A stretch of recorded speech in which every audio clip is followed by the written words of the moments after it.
We've got afternoon baseball set here at Bosse Field as the Evansville Otters go for their second sweep of the season, taking on the Joliet Slammers. Hello, everybody. I'm Lucas Macklin. Thank you so much for joining me this Sunday afternoon. Evansville, after winning last night 6-0 and winning the first game of the series 6-5, have a chance to get a big series sweep here of the Slammers.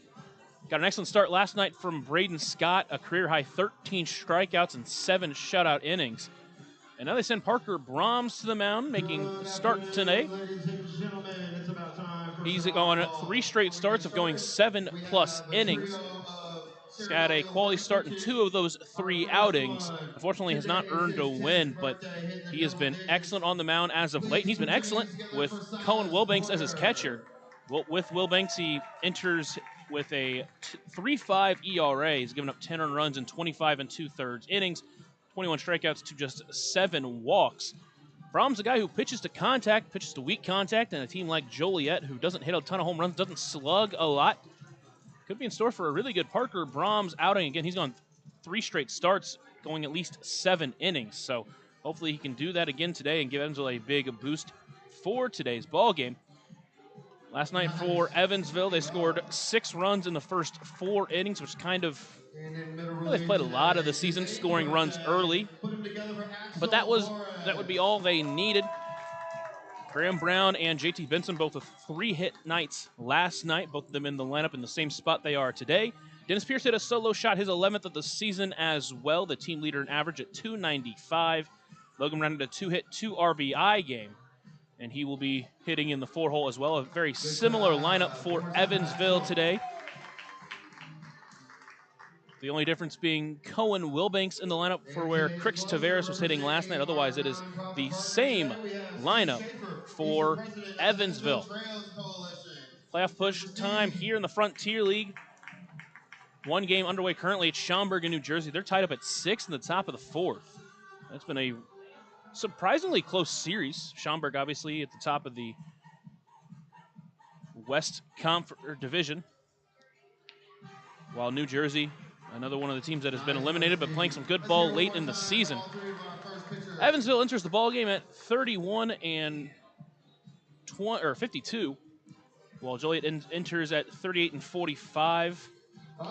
Joliet still with a shot in for the playoffs, but they currently stand 12 games back of Schaumburg for the West Division. 9.5 games back of Gateway for the second wild card spot. So they have a long road back, but they have not helped themselves out as Evansville has taken both of the first 2 games of the series. Just trying to salvage a series of the day, while Evansville trying to get a big sweep. Other than that, Evansville at least scheduled to get underway for the second game to get underway today. There's 4 day games. Obviously, talk about Schaumburg in New Jersey, but down east in Sussex County, and Florence and Three Rivers both in pregame with Tri-City and Brockton starting at 3:30. Ottawa and New York at 4. Washington and Quebec play that series finale at 5:05, with Windy City and Gateway starting at 5:30, and then Lake Erie and Mississippi starting at 6 p.m. in that finale as well. Talked about Braden Scott's start last night. 13 strikeouts and 7 shutout innings. He really just set the tone in that game, just gave up just 5 hits, didn't walk anybody for the first time this year. He now stands just 6 strikeouts back of tying the single-season strikeout record for the Otters. That was set by Andre Simpson back in 2005 with 138. Scott at 132, a Frontier League leading mark. Stands 5 strikeouts ahead of the second-place player in strikeouts, Braden Alleman at 127. After that, just 2 other pitchers at 100 strikeouts or more. Cole Cook is one of them at 107. The other one, Rob Hinsey of Sussex County, stands at exactly 100. Take a short break here on the Papa John's pregame show. Remember that Papa John's is the official sponsor of the Otters pregame and postgame shows. available every game night, 20 minutes before and 10 minutes after each Otters game on the Otters Digital Network, the Home Team Network, and on 96.9 WYIR. Speaking of the Home Team Network, they are the exclusive home of every Frontier League game this year. Check out Home Team Network today to sign up and get a front row seat to every Otters game this season. And when we're back from the break, we'll talk about the starting lineups and more about the starting pitchers here on the Otters Digital Network and on 96.9 WYIR.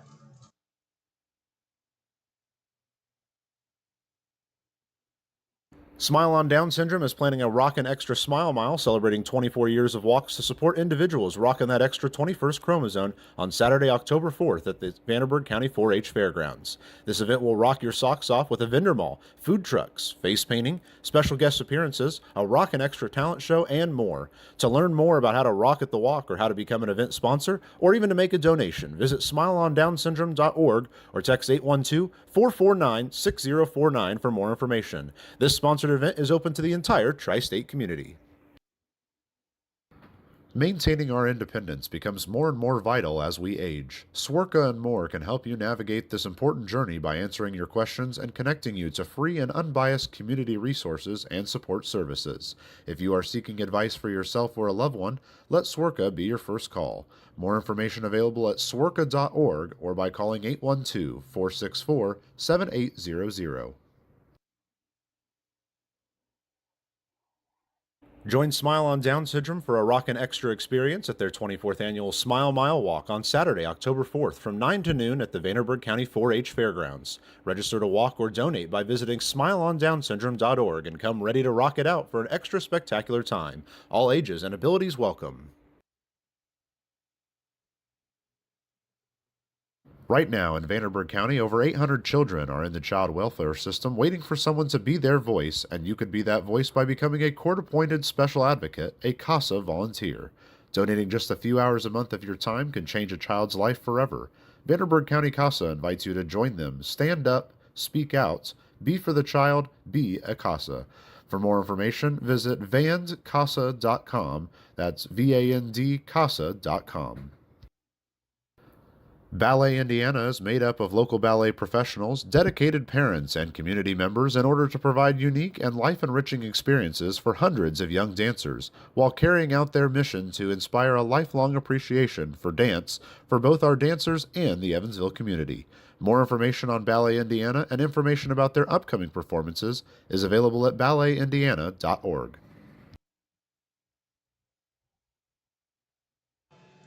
Welcome into Bosse Field, the home of the Evansville Otters, where they are taking on the Joliet Slammers for the third of three games for this short homestand before taking a three-game road trip out to Washington.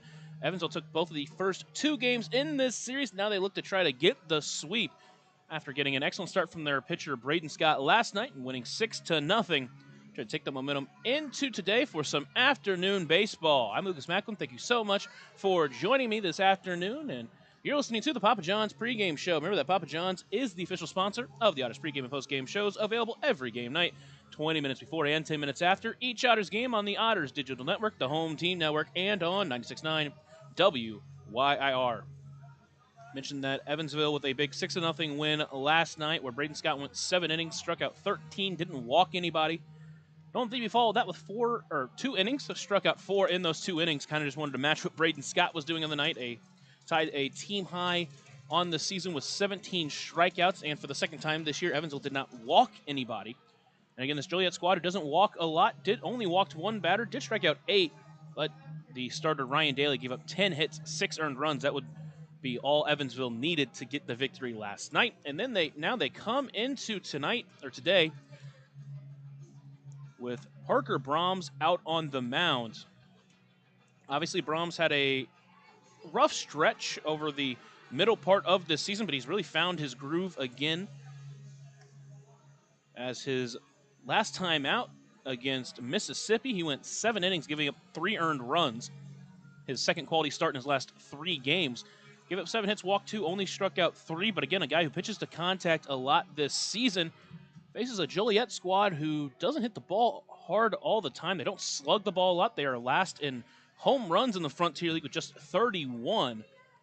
So it is a tailor-made matchup for Parker Brahms on the mound. He's gone 7 innings in each of his last 3 starts. His start back on August 1st went 7 innings of 1-run baseball against Florence. That run was unearned. 4 hits, 2 walks, 6 strikeouts. Then on August 6th here at Bosse Field, went 7 innings against New York, giving up 2 runs.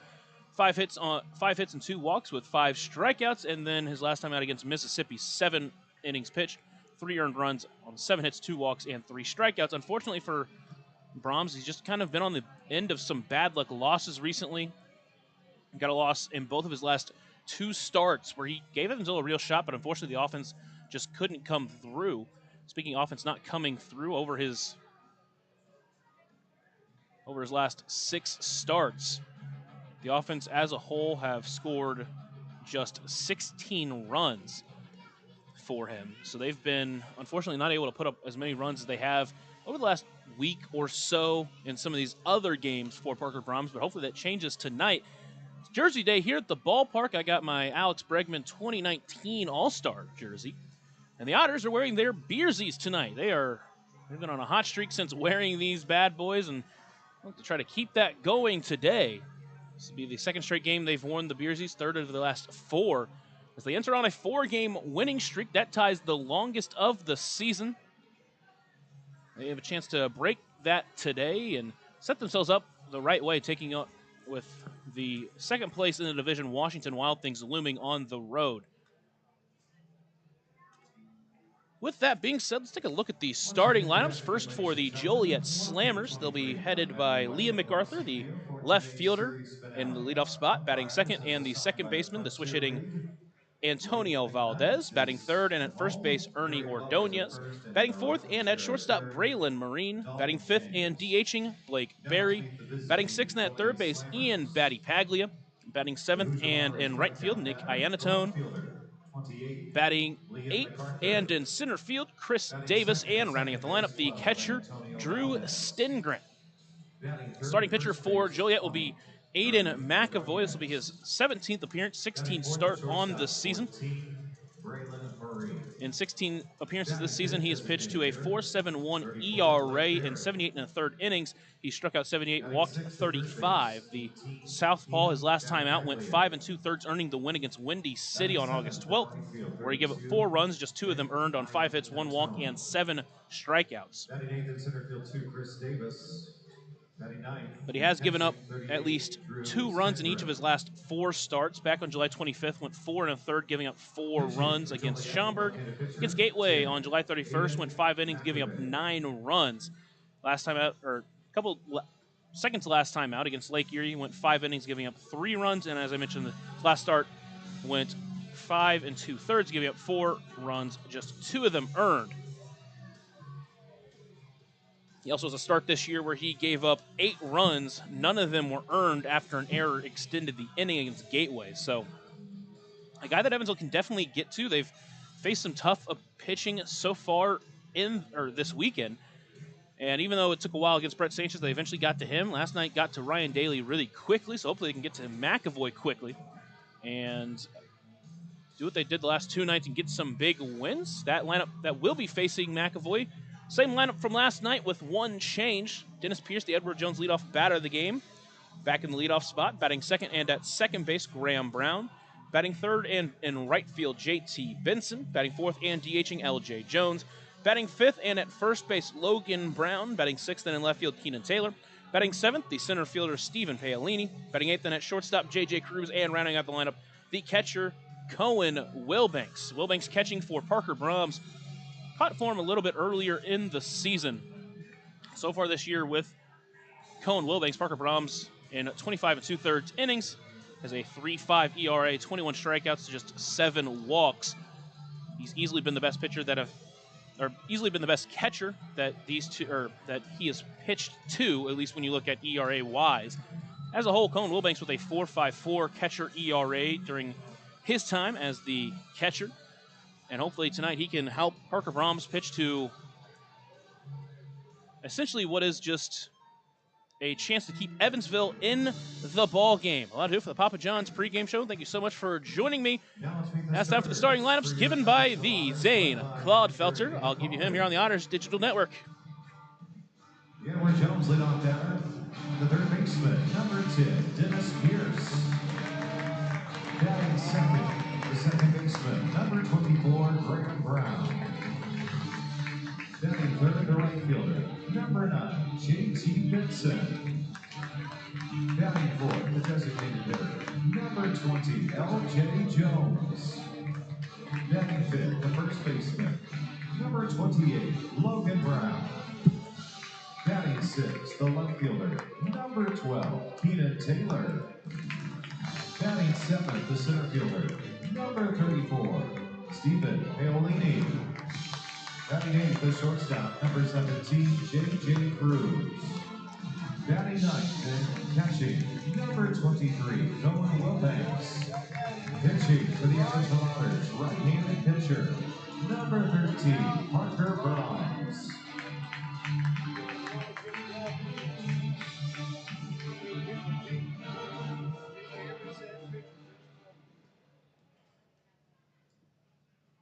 Ladies and gentlemen, at this time, would you please rise and remove your caps as we honor America's freedom, those who now protect it, and pay tribute to those who made the ultimate sacrifice with the singing of our national anthem this afternoon, performed by Shelley Long. Oh, say, can you see by the dawn's early light what so proudly we hailed at the twilight's last gleaming, whose broad stripes and bright stars through the perilous fight for the ramparts we watch were so gallantly streaming, and the rockets' rays gleam, the bombs bursting in air, gave proof through the night that our flag was still there. Oh, say does that star-spangled banner yet wave for the land of the free and the home of the brave?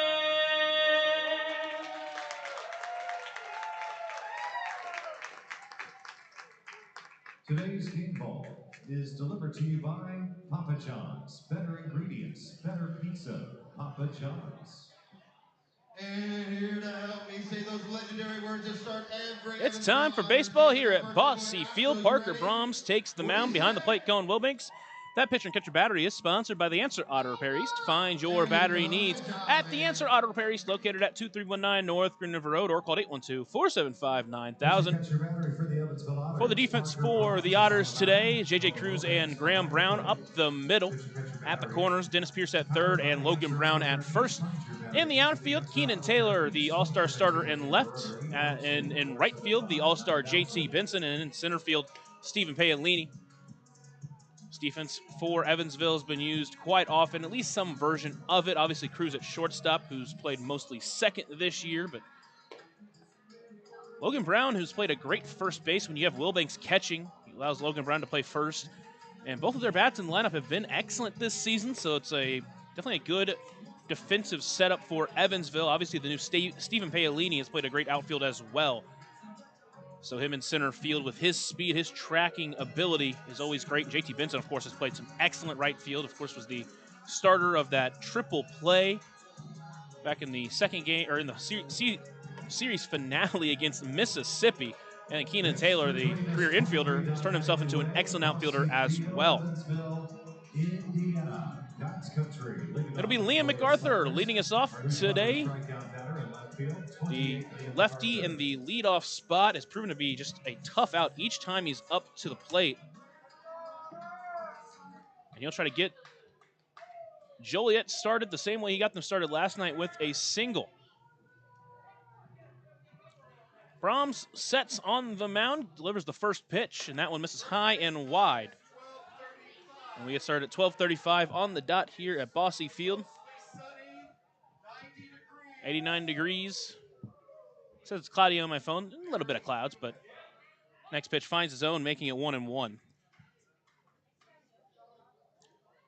Was some wind pregame going left to right. It's mostly died down.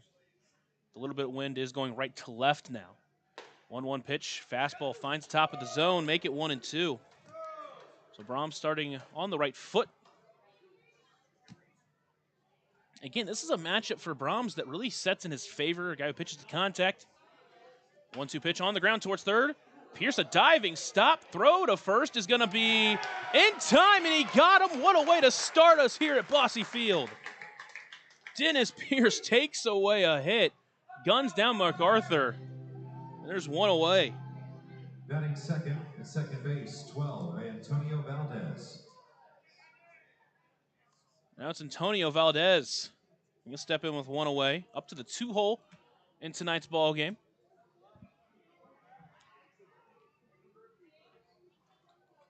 Valdez entering with a .265 batting average. First pitch to him misses inside for ball 1. Went 2 for 4 in the opener with a double and an RBI, but last night went 0 for 4 with a strikeout. 1-0 pitch, that's on the ground towards first. Brown will take it, but it will be ruled foul, and it will be a 1-1 count. The Otters in on a 4-game winning streak.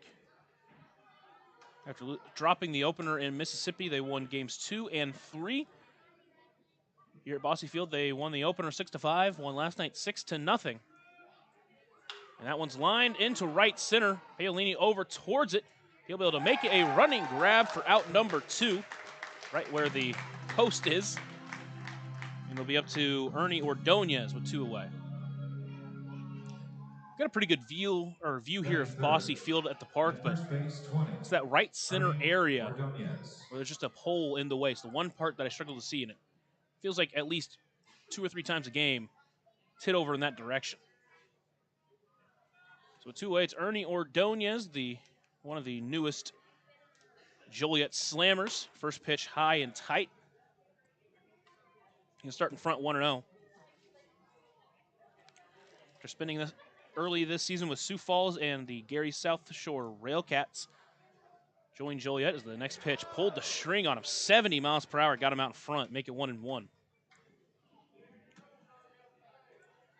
Went hitless back in game 1, 0 for 5 last night, though. 3 for 4, a double. That one is lifted into right field, but foul, make it 1-2. He was the one bright spot of this offense. Last night, just 5 hits for Joliet, and again, he had 3 of them. He had one that was a line shot to dead center field. That was his double. Here's the 1-2 pitch. Taking called. Strike 3 at the letters. Parker Brahms uses a German-American Bank strikeout to end the first, and the bats will come up with a chance to take the lead for the 3rd night in a row. Take a short break here on the Otters Digital Network and on 96.9 WYIR. Smile on Down Syndrome has been providing a bright hope for tomorrow to the tri-state region for 25 years, providing smiles, support, and programs for individuals with Down syndrome while raising community awareness to create a brighter world that accepts and understands people with Down syndrome. Learn more now at smileondownsyndrome.org.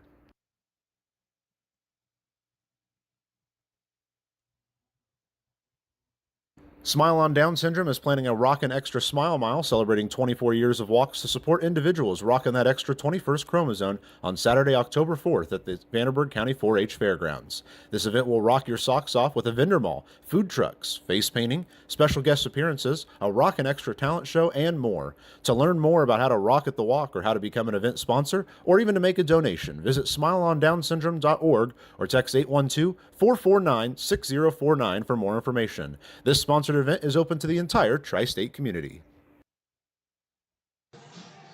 To the bottom of the first inning we go here at Bosse Field. Host of the game today, Aiden McAvoy takes the mound. Behind the plate is Drew Stengren. That pitcher and catcher battery is sponsored by the Answer Auto Repair East. Find your battery needs at the Answer Auto Repair East, located at 2319 North Green River Road, or call 812-475-9000. The Otters last night did not waste any time. Got a couple of hits from Graham Brown and JT Benson, a sack bunt from Logan Brown, and then LJ Jones singled to score the second run of the game, and Evansville would not trail the rest of it.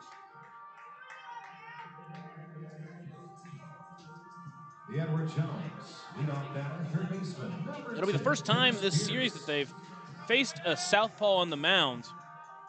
We'll see how they change their approach here as Dennis Pierce steps in, the Edward Jones leadoff batter of the game. McAvoy pitching from the stretch, delivers the first pitch. That one finds his own at the knees, and Pierce will start behind 0-1. Again, I was mentioning earlier there was some wind pregame. It honestly didn't feel too bad, but man, since that wind has died down, it has been tough to bear. 0-1 pitch swings through that one. Make it 0-2.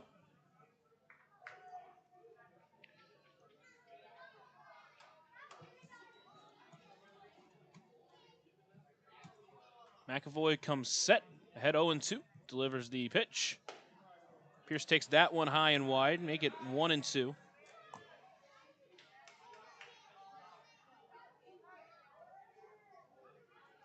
McAvoy's gone 3 straight fastballs to Pierce in this at-bat. See which direction he goes here.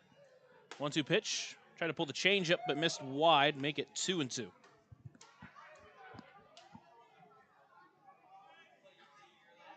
Last night, the Otters offense with 12 hits, doubling up Joliet's 6. She had that number wrong earlier. 2-2 pitch, low and tight. Count runs full. 4 fastballs and a changeup so far in this at-bat. Pierce went down 0-2. He's worked it back to full. McAvoy trying to find a way to get him out. Here's the payoff pitch. That one lined well into left field. Sending MacArthur back, still going back to the track. That one's at the wall, but he brings it in. Touching the wall, and that's 1 away. Batting second, the second baseman, number 24. No wind to carry it tonight. Just had a little bit more distance. It was gone. Instead, it's a loud out number 1, and Graham Brown will follow him.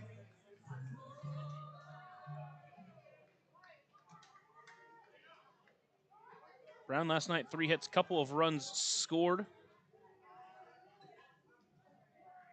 That was his 7th multi-hit game. The first pitch pulled the string on him, came up empty. He's behind 0-1.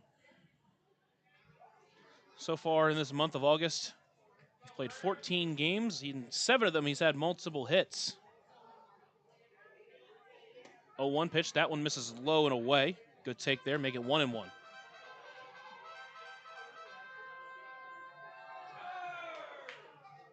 The Otters earlier this season got a sweep of Florence here at Bosse Field. 1-1 pitch pulled the string, and another one he's out in front of. Count 1-2. That was the last series of June.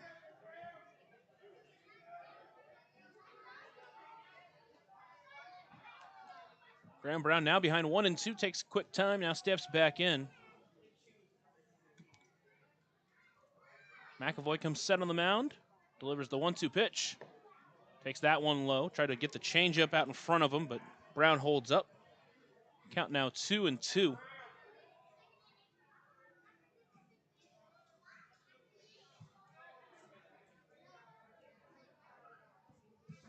Here's the 2-2 pitch from McAvoy. Swung on and missed for strike 3. Blew the fastball by him, and there's 2 away here in the first. Batting third, the right fielder, number 9, JT Benson. It'll be JT Benson stepping in with 2 away. The Otters back in their Beersies for the 2nd straight night here on Sunday. Joliet in their bright orange uniforms with green lettering. First pitch swing, and that one hit well into left, but a little bit off the end of the bat. MacArthur able to get under it in time for out number 3. So Benson just misses that one. But the Otters go down 1-2-3 in the first. We will head to the second, still knotted up at 0 here on the Otters Digital Network and on 96.9 WIR. Maintaining our independence becomes more and more vital as we age. Swerka and more can help you navigate this important journey by answering your questions and connecting you to free and unbiased community resources and support services. If you are seeking advice for yourself or a loved one, let Swerka be your first call. More information available at swerka.org or by calling 812 464 7800.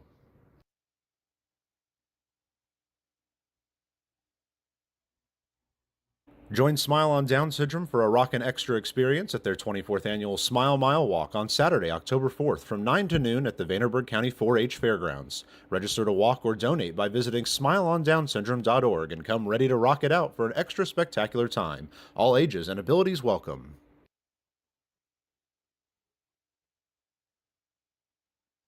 Your baseball and softball. So the second we go here at Bossy Field, Nodder up at 0. Parker Brahms and Aiden McAvoy both going 1, 2, 3 in the first, and now Brahms will face 4, 5, 6 in the lineup, that being Braylon Marine, Blake Berry, and Ian Battipaglia. Teaching trail-related activities. Our core mission is to actively support the development and completion of a safe, accessible, and connected Evansville's gotten some good pitching last couple of weeks. Again, they've had a really good start to the month of August when you look at the entire season. And now Braylon Marine will step in for the first time in today's ball game. Marine, the team leader in average at .311. Enters with 18 doubles, 4 triples, and 3 home runs. Just 1 for 7 in the series so far. First pitch to him, misses inside. He'll start in front 1-0. That one hit was a 2 RBI single back in the first inning of game 1. Since then, though, he's been held in check. 1-0 pitch breaker. Didn't break quite enough, just misses high, make it 2-0.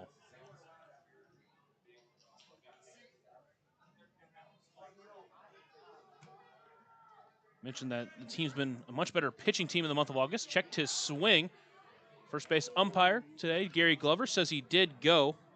Make it 2-1 now. Behind the plate today, Blake McKnight, Gary Glover at first, Dalton James over at third. 2-1 pitch. That one misses tight, make it 3-1. Hasn't missed by much so far in this at-bat, but Marine has been patient at the plate.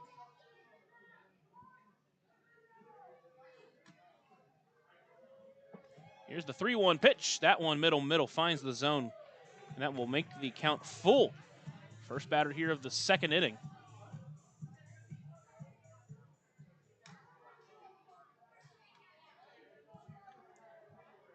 Here's the payoff pitch. That one popped up. JJ Cruz out to try to find it. Paolini will call everybody off in center field and bring it in for out number 1. Speaking of the month of August, team pitching during this month, a 4.02 ERA in 14 games. 137 strikeouts in 123 innings. And they've really settled in to this month and played some really good baseball. And now Blake Berry will step in with 1 away. First pitch misses wide for ball 1.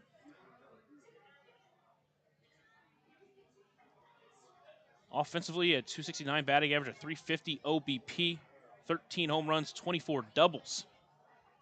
1-0 pitch backdoor breaker. That one finds the zone, and Brahms evens it up at 1-1. Graham Brown at second base today with a .418 average in August. That pitch misses high and wide. Again, a lot of these young players really starting to turn the corner here in this month.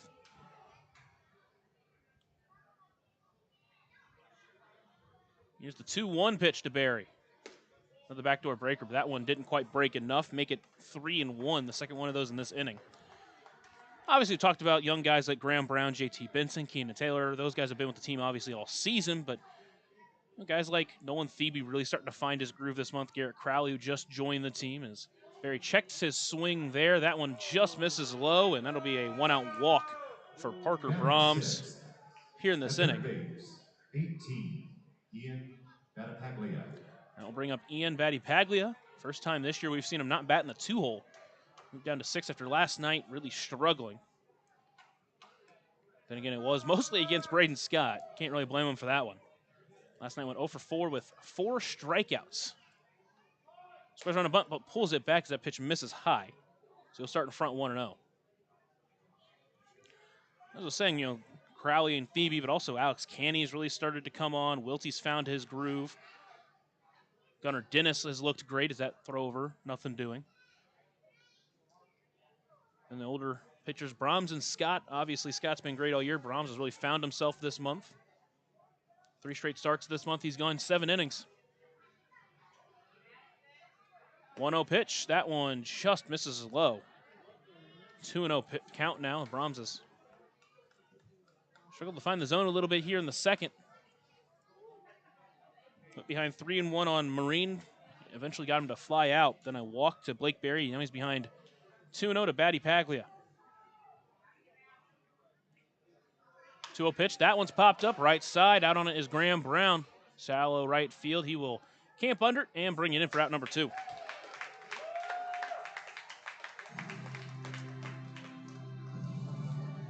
So gets a 2-0 pop-up, and with 2 away, it'll be up to Nick Iannatone. Nick Iannatone. Iannatone last night made his first appearance for Joliet since May.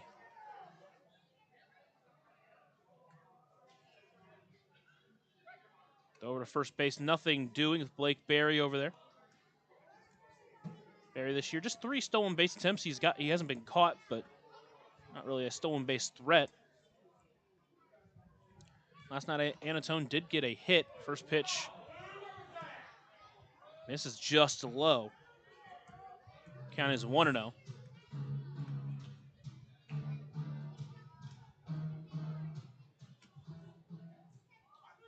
Enters with a .227 batting average in 9 games for Joliet this season. 1-0 pitch misses high and wide. Now it's 2-0.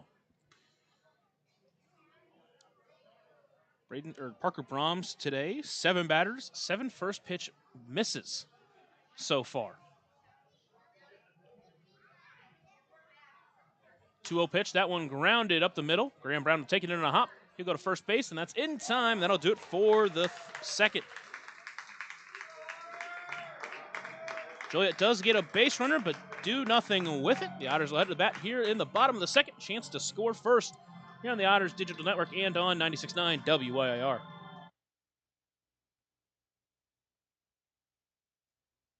Right now in Vanderburgh County, over 800 children are in the child welfare system waiting for someone to be their voice, and you could be that voice by becoming a court-appointed special advocate, a CASA volunteer. Donating just a few hours a month of your time can change a child's life forever. Vanderburgh County CASA invites you to join them. Stand up, speak out, be for the child, be a CASA. For more information, visit vandcasa.com. That's VANDCASA.com.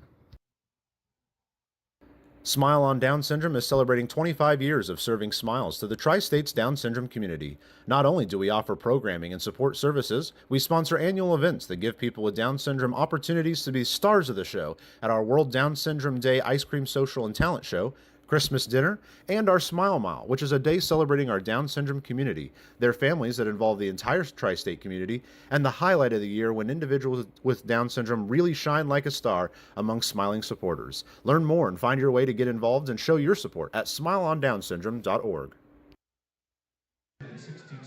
To the bottom of the second we go here at Bosse Field.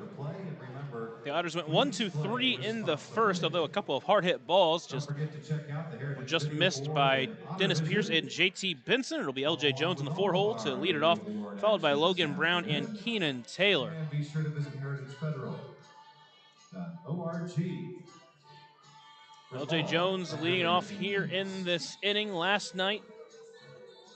Get an RBI single his first time up. Went 1 for 4 on the night with just 1 strikeout.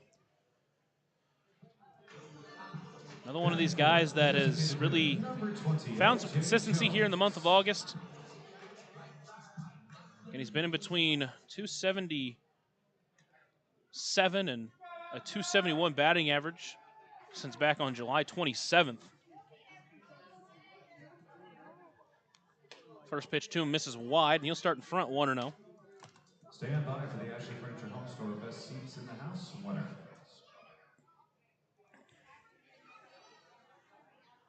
Here's a 1-0 pitch from McAvoy. That one misses wide, make it 2-0. Both pitchers on the mound don't blow it by you with heat.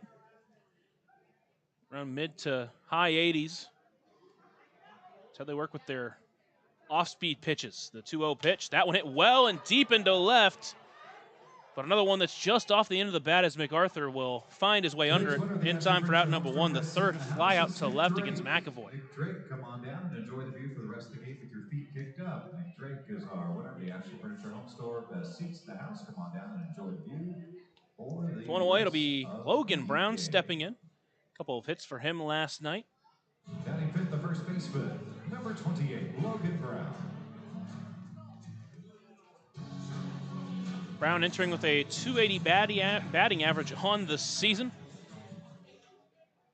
Currently on a 6-game hitting streak.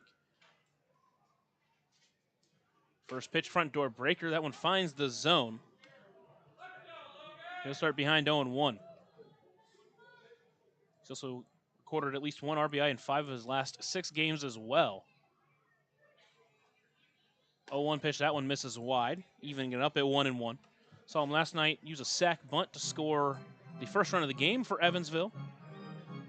Had a bunt single back in Mississippi to score a run. Left side of the infield is playing back on him. 1-1 pitch. That fastball misses just low. Make it 2-1 to Jones, or to Brown.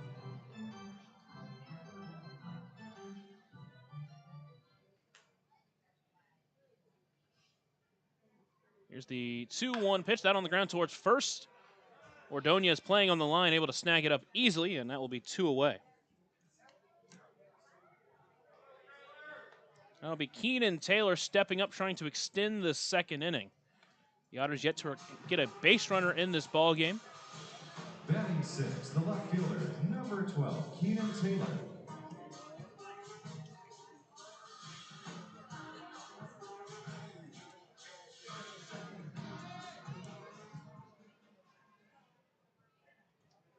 Taylor entering with a .293 batting average on a 4-game hit streak.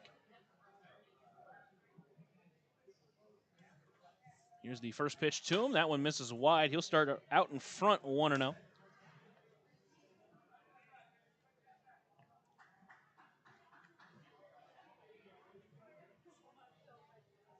Taylor's recorded hits in 9 of his last 12 games. He fouls that one up and overhead. Overhead foul ball brought to you by Heads Construction. Choose the best, never regret it. Overhead foul ball brought to you by Heads Construction. Choose the best, never regret it. So far early in this game, they've been close. Again, 2 just off the end of the bat. Another one that was at the wall. 1-1 pitch. That one is floated foul territory. Over towards it is Ordonez. He's going to try to get it, and he can't snag it. And Keenan Taylor will get a second life. Count 1-2. Ordonez overran it just a little bit, tried to pull back on it, went off his glove. But now as he's walking back to first, looks like he's holding his side there, a little twinge over, but seems okay. Something to pay attention to as the game gets further on. Count now 1-2 to Taylor. McAvoy sets and delivers. That one misses wide. Good take from Taylor, make it 2-2. Time called by the Otters left fielder.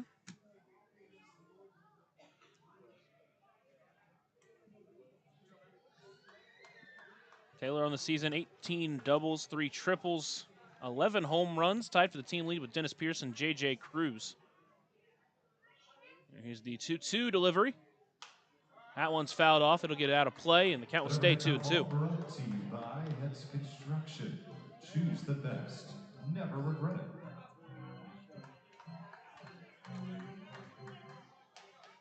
Taylor's slugging since dropping just under 500 on July 25th is can stayed around the 490s, currently in 495.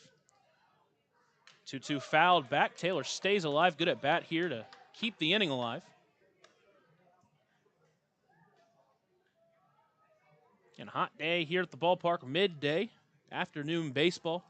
One of two 12:35 start times scheduled for this month. The other one next weekend against Windy City. Here's the next 2-2 delivery. That one looper into center, but it will stay up enough time for Chris Davis out in center to bring it in for out number 3. The Otters go 1-2-3 for the second straight inning. Still lining up at zeros. We head to the third here on the Otters Digital Network and on 96.9 WIR. Ballet Indiana is made up of local ballet professionals, dedicated parents, and community members in order to provide unique and life-enriching experiences for hundreds of young dancers, while carrying out their mission to inspire a lifelong appreciation for dance for both our dancers and the Evansville community. More information on Ballet Indiana and information about their upcoming performances is available at balletindiana.org. Smile on Down Syndrome has been providing a bright hope for tomorrow to the tri-state region for 25 years, providing smiles, support, and programs for individuals with Down syndrome while raising community awareness to create a brighter world that accepts and understands people with Down syndrome. Learn more now at smileondownsyndrome.org.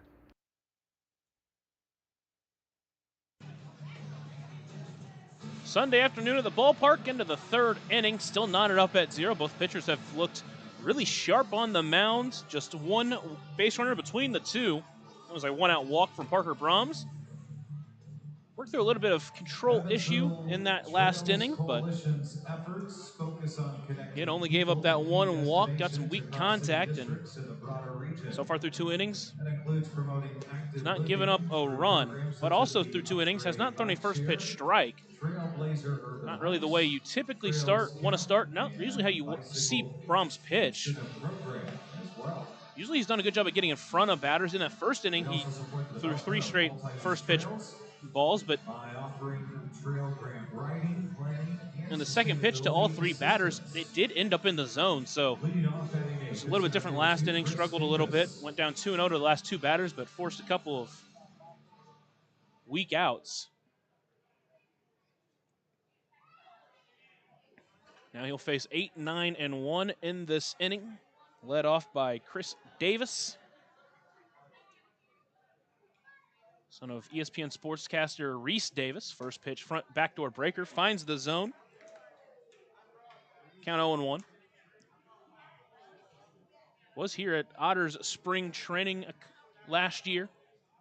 0-1 pitch, that one's lined up the middle. That's going to get through for a leadoff base hit here in the third. First hit of the game for either side. Batting ninth and catching, 38, Drew Stengren. So Brahms will try to work around that leadoff base runner. Drew Stengren will step in. Second time we've seen him this weekend. It was Brandon Heidel who caught last night. Stengren entering with a 178 batting average in 29 games. Game 1 did not get a hit, but did walk and score a run. Throw to first, nothing doing.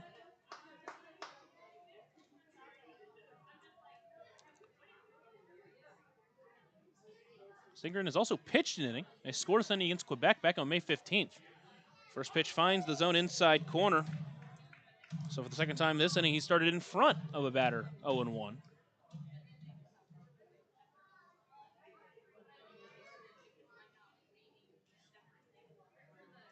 Another throw to first base, nothing doing. It's Chris Davis over at first.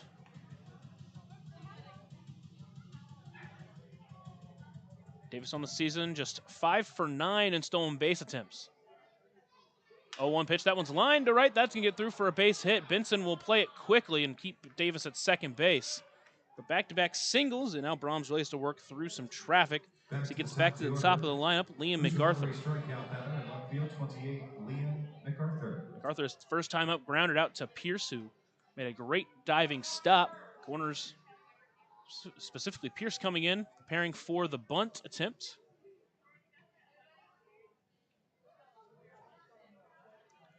MacArthur will square. Brahms sets and delivers. First pitch puts it down up the middle. Brahms will take it. He'll go to first. That's going to be in. No, it's going to get past Graham Brown, who was covering. 1 run will score easily. That one's all the way into the Otters bullpen. They're going to hold Stengren at third. Throw comes in on a line, but that is going to allow a run to score on the wide throw from Parker Brahms.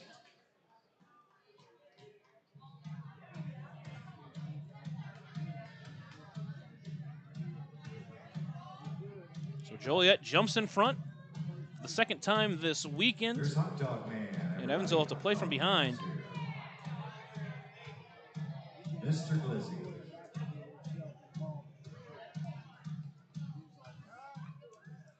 Still no one away. Runners at second and third now. Corners in for Antonio Valdez. First pitch out in front of the off speed, make it 0-1. So used to seeing A Valdez be Alex Valdez. Antonio Valdez throwing a wrench into that. Count 0-1 to the switch hitting second baseman. Moved up to 2 in the lineup. 0 for 1 with a fly out to center. 0-1 pitch misses high and wide.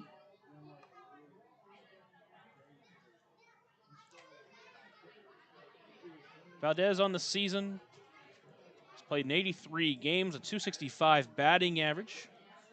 Former UTSA road runner. 1-1 pitch, back foot breaker, but didn't get him chasing. Make it 2-1.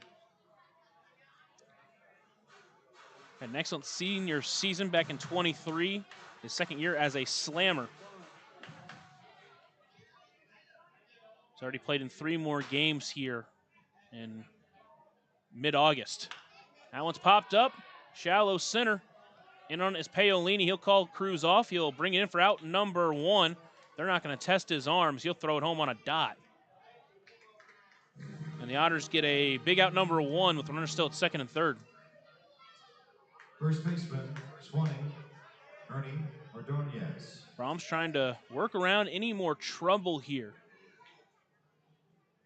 It'll be Ernie Ordonez up, the 1 strikeout victims for him so far in the game. Again, right here, just needing either weak contact or a strikeout. Corner still in, infield still playing back, willing to give up a run for an out.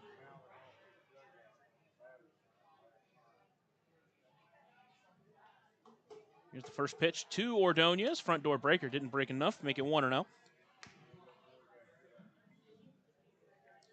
With a base open, be interesting to see how this at-bat goes.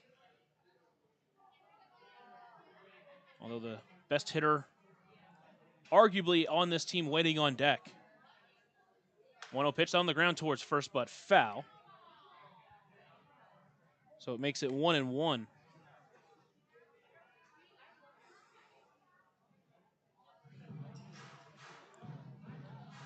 The Otters trying to maneuver around this first inning, or third inning, first run.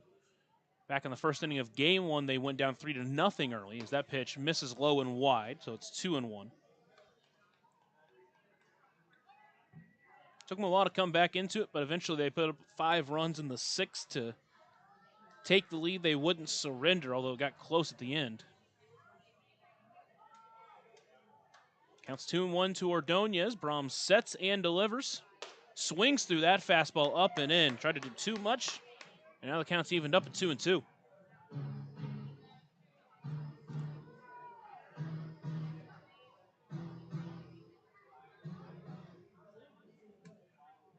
The Otters won a 4 games underway, 1 of 2 with a run.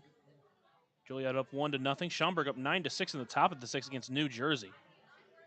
2-2 pitch misses low. Count runs full. Again, base open, but tough man to face on deck with less than 2 outs. Down east in Sussex County still in the first inning, while Florence and Three Rivers into the second. Still, both those games knotted up at 0.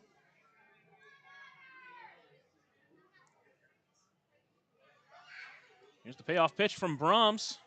That one's slowly up the middle, down the third base line. There's not going to be a play at first, and they'll allow him to reach, but both runners have to stay put. So bases will be loaded. Good fake throw there from Kellen Wilbanks, trying to draw the runner Stengren off of third base, but he wasn't biting. Also, smart decision not to throw it over there, as I don't think they were getting him, and the only thing you risk is throwing that ball away. But now it's Braylon Marine with the bases loaded and just 1 away. Brahms trying to find a way out of this inning. Brahms looks in, comes set. Delivers the first pitch to him. Front door breaker, but just stays a bit inside. Counts 1-0.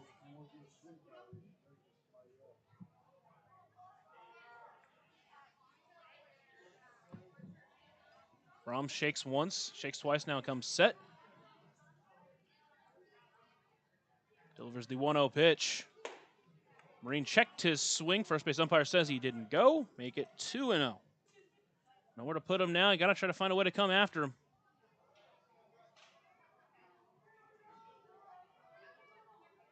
The Otters trailing 1-0 after Joliet put up a run in this inning, threatening to put up more. The base is loaded. Here's the 2-0 pitch. That one gets way away. Good stop by Wilbanks to make sure it doesn't get to the back. And now it's a 3-0 count. And again, nowhere to put him. He's got to come after him. Now Wilbanks going to go out there and talk with this pitcher. And these two have worked really well together so far. A 3.5 ERA. And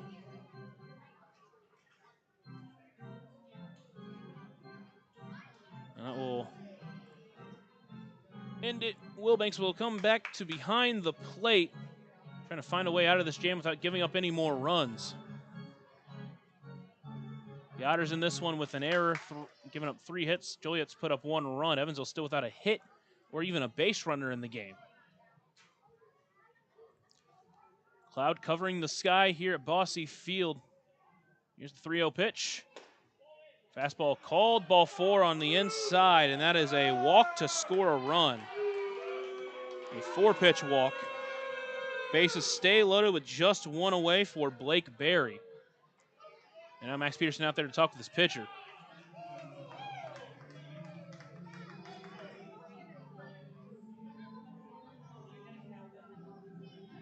CB, the only pitcher used out of the bullpen last night. Maloof, Dennis, and Valdez were both used in game 1.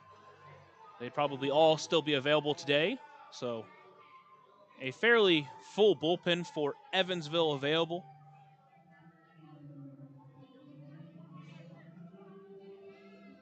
A lot of the season for Evansville, it's been mostly righties out of the bullpen, even at times all righties. But right now, 4 lefties, 3 righties out of the bullpen. And now Blake Berry, the DH in today's ball game, steps in, walked his first time up. Big spot here in the 3rd inning. That first pitch places a perfect backdoor breaker. And he starts out in front 0-1.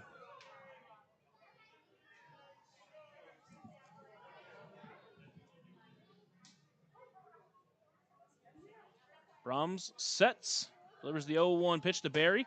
That one finds the zone at the letters. Now it's 0-2. So Brahms finding his way back in the zone here. They're walking in a run. Berry on the season batting at .247. He's had some good success against the Otters here this year. So far in the series, though, just 1 for 7 with 3 strikeouts. That one swung on and missed for strike 3, and Blake Berry goes down swinging. German-American bank strikeout, and there's 2 away. As Berry has some words with the home plate umpire on his way back to the dugout. Third baseman 18, Ian Battipaglia. And now it'll be Ian Battipaglia. And started this year 11 for 16 off of Otters pitchers. Since then has gone 0 for 8. Last night with 4 strikeouts. That first pitch misses high and tight. Make it 1-0. Should say it's 0 for 7 with a walk sprinkled in there. So far in the series, 2 for 8, a walk, 4 strikeouts, all of them coming in last night's game. Here's the 1-0 pitch. Foul tips that one off the glove of Wilbanks, making it 1-1. Series before this against Windy City had a hit in each one of those games. And Mississippi didn't get a single hit there. So Battipaglia had been a little bit streaky so far over this month of August. Here's the 1-1 delivery. That one just misses low, make it 2-1.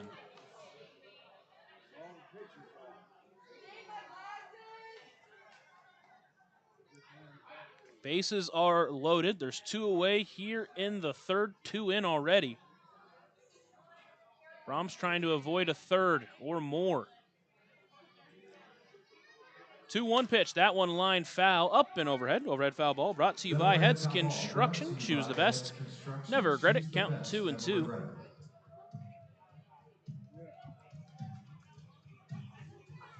Decent crowd for a afternoon game here at Bosse Field. Trying to watch a sweep for Evansville, but they got to play from behind. First, Brahms needs to try to find a way out of the inning. Here's the 2-2 pitch. Popped up right side. Logan Brown into foul territory, trying to find his way under it. Still roaming towards the fence. He reaches for it, but it gets out of play. And Batty Paglia will stay alive.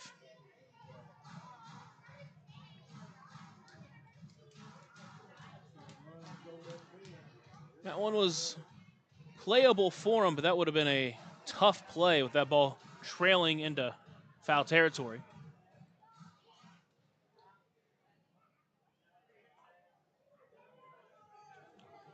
Count still 2-2 as Batty Paglia steps back in, 2 away, base is juiced. Brahms sets on the mound and delivers. That one lined softly into right, in on it is Benson, still coming in, he slides, and he catches it and saves a run. JT Benson makes a great play out in right. Otters do give up 2, but they strand 3. They'll head to the bottom of the third, trying to find their way on base here on the Otters Digital Network and on 96.9 WYIR. Smile on Down Syndrome is planning a Rockin' Extra Smile Mile celebrating 24 years of walks to support individuals rocking that extra 21st chromosome on Saturday, October 4th at the Vanderburgh County 4-H Fairgrounds. This event will rock your socks off with a vendor mall, food trucks, face painting, special guest appearances, a Rockin' Extra talent show, and more. To learn more about how to rock at the walk or how to become an event sponsor or even to make a donation, visit smileondownsyndrome.org or text 812-449-6049 for more information. This sponsored event is open to the entire tri-state community. Maintaining our independence becomes more and more vital as we age. Swerka and More can help you navigate this important journey by answering your questions and connecting you to free and unbiased community resources and support services. If you are seeking advice for yourself or a loved one, let Swerka be your first call. More information available at swerka.org or by calling 812-464-7800.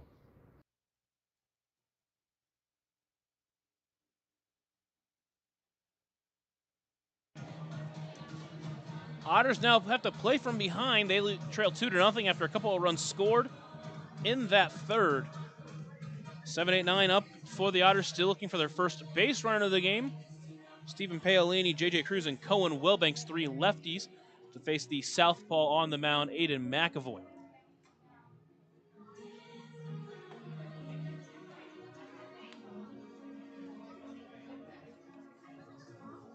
Paolini stepping in for the first time today. Unfortunately, went hitless last night, but earned a walk. He's reached in every single game he's played so far this year for Evansville. Hit a big 3-run shot back in game 1 that changed the game, and now is trying to lead off the third inning. McAvoy delivers the first pitch. That one finds the zone, and Paolini will play from behind 0-1.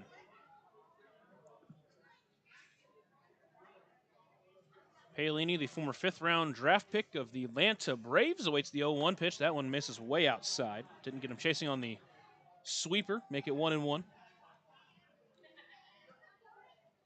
Played with the Double-A Columbus Clingstones this season before joining Evansville. 1-1 pitch breaker. That one misses low. Good take. Make it 2-1.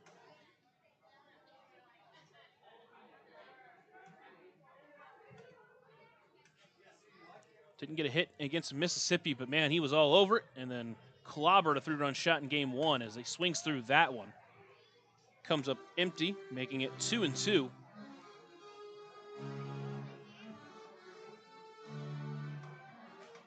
Last night he actually reached twice. He was walked and also hit by a pitch. That one misses wide, make it 3-2. This season he's been hit by 2 pitches already in just 4 games. Making his 5th appearance of the season, 3rd time he's playing center field. And a great running catch in his first game as an Otter. And that was in Mississippi where he ran into the wall. The payoff pitch swung on and missed for strike 3, and it goes down swinging, and that's how the Otters begin the 3rd. McAvoy went fastball up and in. Haley just couldn't turn on it, and with 1 away, it'll be J.J. Cruz.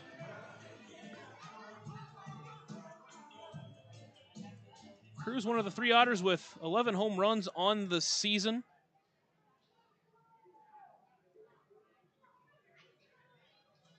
First pitch to him, finds a zone for strike 1. He's been a road warrior this year. Of his 11 home runs, 8 of them have come on the road. Both of his multi-home run games came on the road. Last time out, both his home runs came against a lefty pitcher. That one called strike 2, down below the knees, and now he's behind 0-2.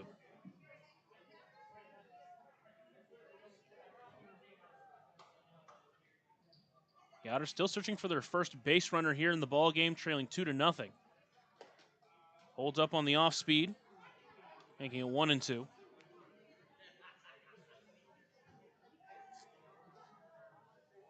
Evansville trying to extend their season-high 4-game winning streak before they take a trip to Washington, Pennsylvania. 1-2 pitch, called strike 3 on the outside edge, and there's 2 away. Back-to-back strikeouts for Aiden McAvoy to start the 3rd. Batting ninth and catching, number 23, Cohen Wilbanks. It'll be Cohen Wilbanks stepping on, trying to extend the 3rd inning here. Wilbanks entering with a 471 OBP. He's done a good job at getting on base at his first career home run in Mississippi. So first pitch misses low and wide for ball 1. This is the 2nd start of the weekend. Back in game 1, didn't get a hit, but walked twice. Did end a 7-game hitting streak. His lines that one into right, and that's going to get through for a 2-out base hit, and the Otters are into the hit column for the first time today.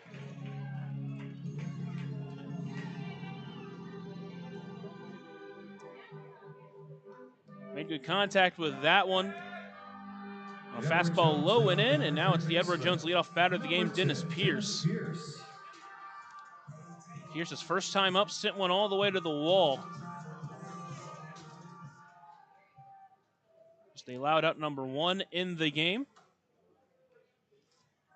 Here's the first pitch to him. That one called strike on the outside edge. He starts behind 0-1.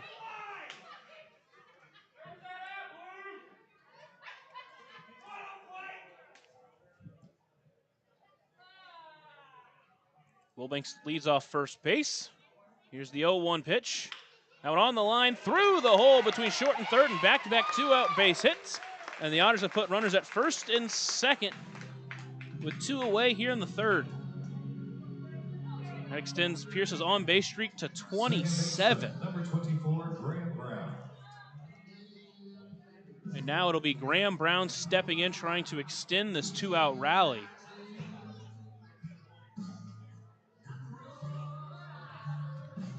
Brown, the hottest hitter for the Otters as of late. Last night's 3-hit game pushed his average up to 280. The highest it's been since the end of June.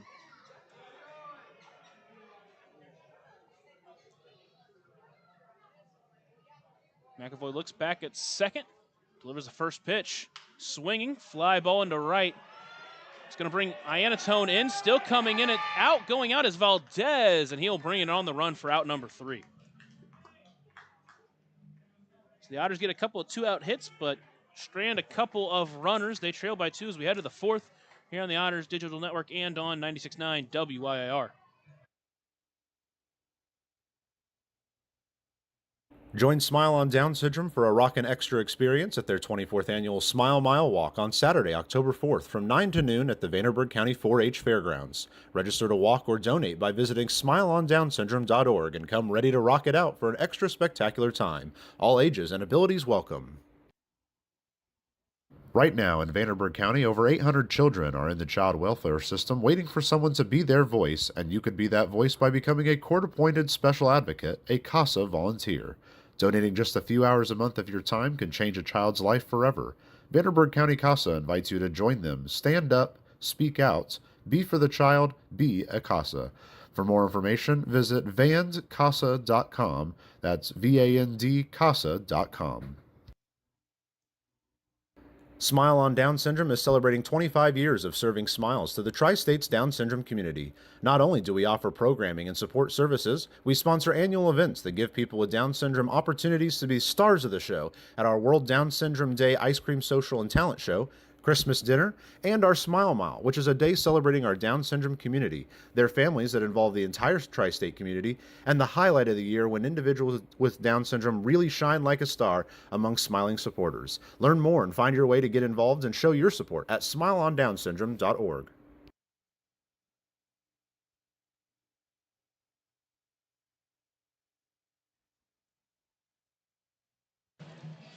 Through three here at Bosse Field, Otters trail 2-0.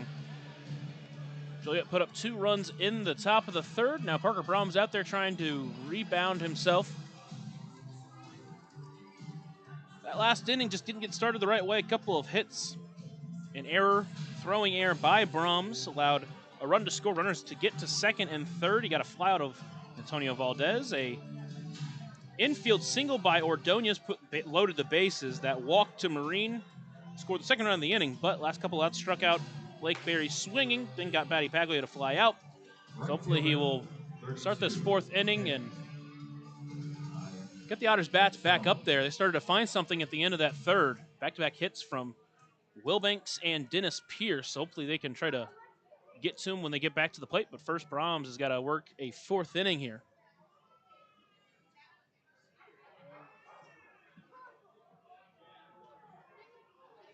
Benson at the end of that last inning, a great sliding catch, continues to make great plays out and right.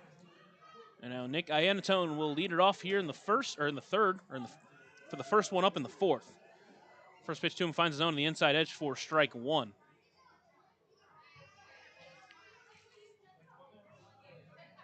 Here's the 0-1 pitch. That one lined up the middle. Cruz will play it in on a hop.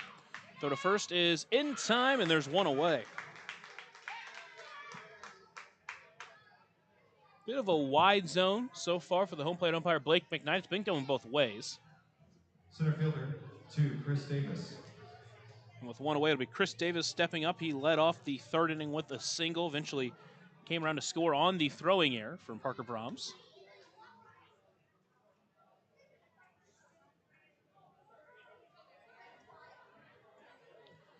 Brahms looks into his catcher, Wilbanks, comes set, delivers the first pitch. That one's lined up and out of play. An overhead foul ball brought to you by Heads Construction. Choose the best, never regret it. Heads Construction, choose the best, never regret it. Count is 0-1. Davis on the season, a .242 batting average, a .346 OBP. Swings through that fastball up and out of the zone, and now he's behind 0-2.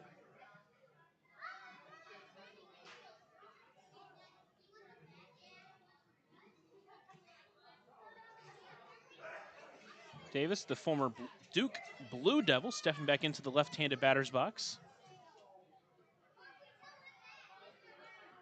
Senior season back in 2022. 0-2 pitch takes that one high and wide, making it 1-2. It's always been a tough out at the plate. In his age 27 season, his 2nd year for the Slammers. Here's the 1-2 pitch. That fastball taken high, make it 2-2. Back-to-back pitches where Brahms has tried to get him to chase the fastball out of the zone, but both of them he took. We'll see which direction he goes here. So Davis has taken the last 2 pitches out of the zone. 2-2 pitch, that one's low and in, count runs full. Just pulled that one a little bit more than he wanted to. So from 0-2 to 3-2 in this at-bat. There's one away here in the fourth.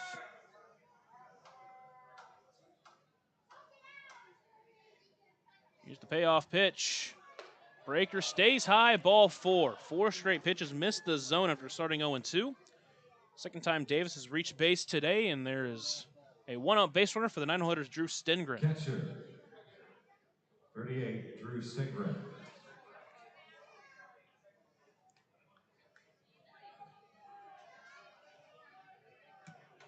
Stengren got his 17th hit of the season in his last at-bat. That first pitch misses high for ball 1, and Brahms has missed 5 straight pitches.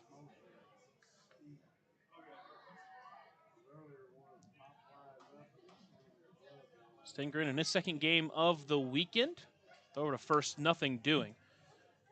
Brahms does have a really quick pickoff move. We've seen him a couple times this season be able to pick off unexpected base runners. So even though Davis not a huge stolen base threat, still a chance to get him. 0-1 pitch, that one finds the zone. Make it 1-1. Use the off speed to get back into the zone. See what he goes with. The count 1-1, one away, and a runner at first base. 1-1 pitch, another breaker, another Butte. Finds the bottom corner, make it 1-2.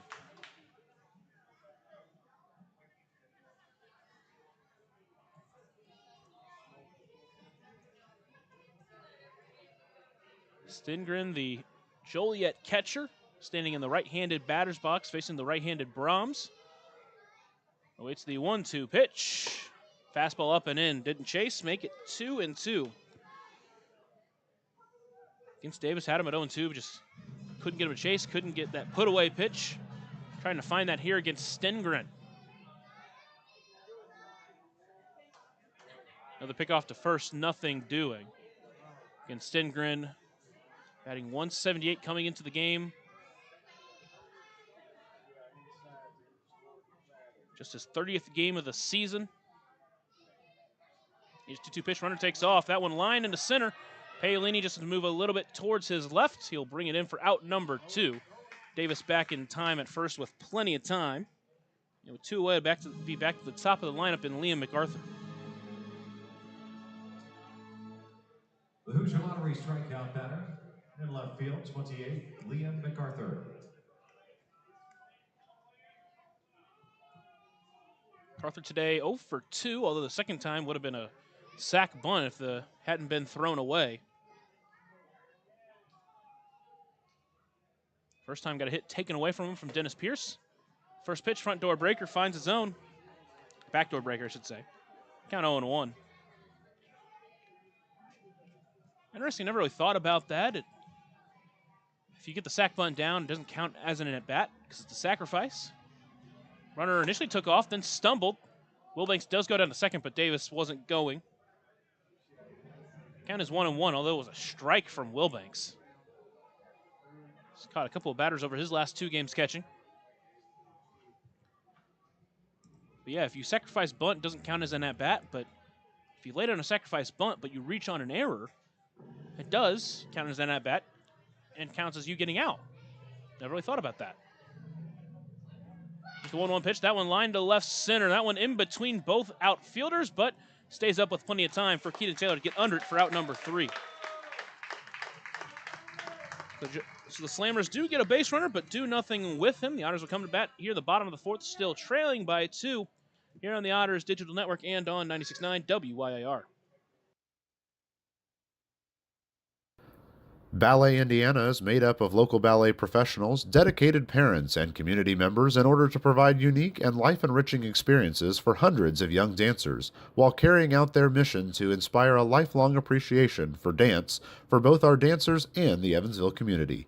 More information on Ballet Indiana and information about their upcoming performances is available at balletindiana.org. Smile on Down Syndrome has been providing a bright hope for tomorrow to the tri-state region for 25 years, providing smiles, support, and programs for individuals with Down syndrome while raising community awareness to create a brighter world that accepts and understands people with Down syndrome. Learn more now at smileondownsyndrome.org. Maintaining our independence becomes more and more vital as we age. Swerka and more can help you navigate this important journey by answering your questions and connecting you to free and unbiased community resources and support services. If you are seeking advice for yourself or a loved one, let Swerka be your first call. More information available at swerka.org or by calling 812-464-7800.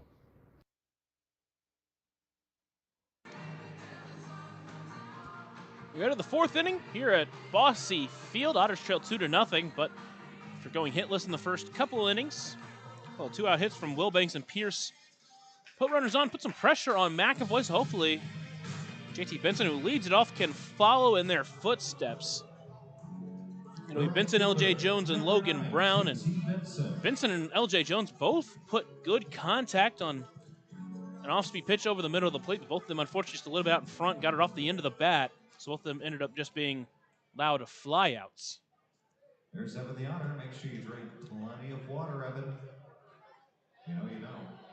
Joliet put up 2 runs in the top of the third. That's currently the difference in this ball game. Still early just in the bottom of the fourth, but if you're Evansville, you'd love to try to add or try to get some runs here if you just get one back or even tie it or take the lead. First pitch swinging. That's an overhead foul ball brought to you by Heads Construction. Choose the best, never regret it. Count 0-1. A little bit of more wind coming into the ballpark. Right now it's a right to left wind, maybe a little bit in. 0-1, that misses wide, making it 1-1.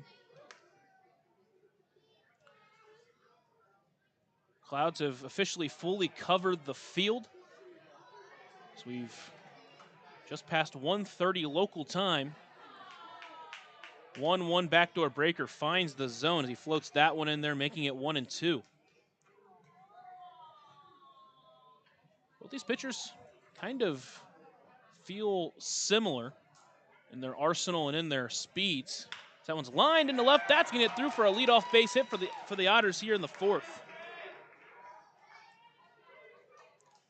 JT Benson just finding the gap. 105 off the bat. And that'll be LJ Jones to follow as 3 of the last 4 Otters coming to the plate have reached on a single. Designated hitter, number 20, LJ Jones. But as I was saying, obviously different throwing hands. McAvoy the southpaw, Brahms the righty, but both around 87, 88 on the fastball. They've got a changeup. They've got their off speed that they can drop down even lower, although Brahms gets a little bit slower at 71. First pitch to Jones. Fastball misses wide for ball 1. McAvoy only gets down around 74.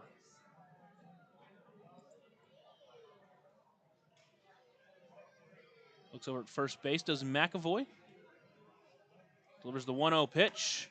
That one misses wide, make it 2-0. It's been a relatively wide zone so far for Blake McKnight, but both those pitches not given to McAvoy. Benson over at first, the team leader in stolen bases. He's got 19 of them on 21 attempts. 2-0 pitch swings through that one. Jones put a big hack on that pitch, but it was up and out of the zone. He's behind 2-1. Should say it was more up around the letters. It was not crazy high.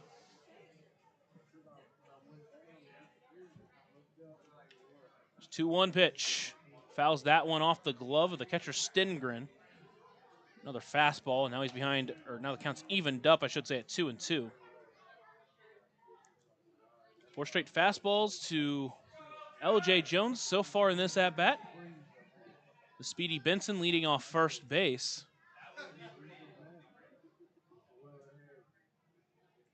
McAvoy looks over at first base, now delivers a 2-2. Backdoor breaker called, strike 3. Just caught the outside edge, and there's one away. First baseman, number 28, Logan Brown.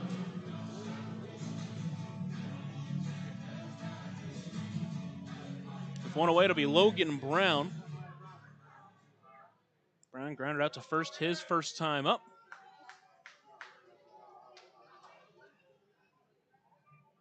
Benson taking a little bit of a decent lead off first base. First pitch swinging, lifted into center.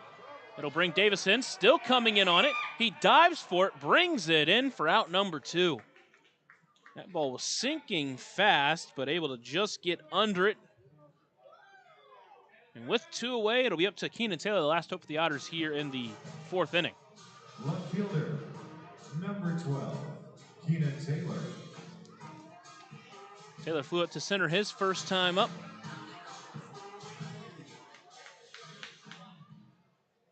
Taylor, like Graham Brown, has really lifted himself to his former self here in the month of August. Benson takes off for second. First pitch is called a strike. Throw down, not in time. Benson is in safely for his 20th stolen base of the season. That's an epic stolen base, courtesy of Epic Insurance Midwest, a proud partner of Evansville Otters baseball. But Taylor will have to play from behind 0-1, but now he's got a runner in scoring position.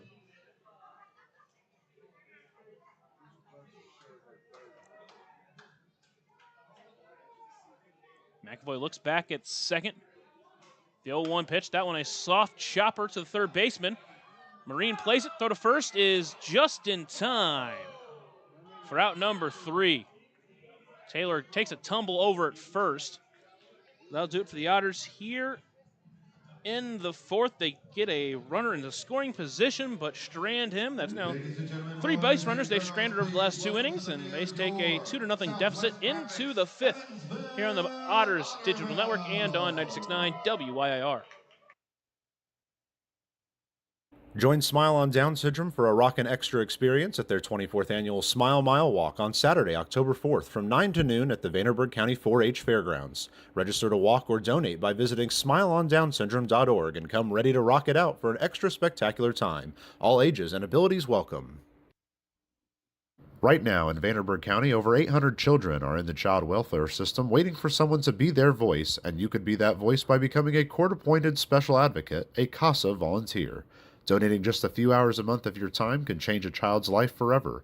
Vanderburgh County CASA invites you to join them. Stand up, speak out, be for the child, be a CASA. For more information, visit vandcasa.com. That's VAND-CASA.com.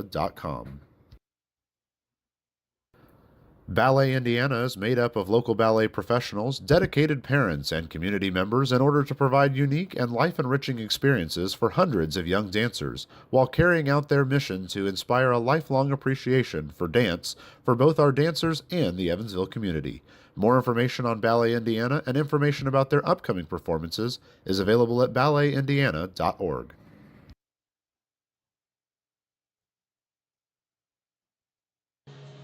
We're heading to the Buffalo Wild Wings 5th inning. Remember, bottom of slaps are now here, dining only. Visit either Evansville location, 5405 Pearl Drive and 715 North Green River Road for details. Brahms last inning did walk a batter, but otherwise got 3 outs pretty harmlessly. He'll face Antonio Valdez to start off the 5th inning. A couple of flyouts for him in this ball game. This game's gotten off to a much slower start than the first 2 have. First pitch to Valdez. Pulled the string way out in front of that one. Counts 0-1. The Otters last night put up 6 runs in the first 4 innings. The first game, there were 4 runs scored in the very first inning of game 1. Backdoor breaker, called strike 2. Beauty of a pitch, and now he's out in front of Valdez, 0-2. So far in this one, though, Joliet was able to put up 2 runs in the 3rd, but otherwise it's been 7 scoreless frames. Here's the 0-2 pitch. That one misses high and wide, make it 1-2.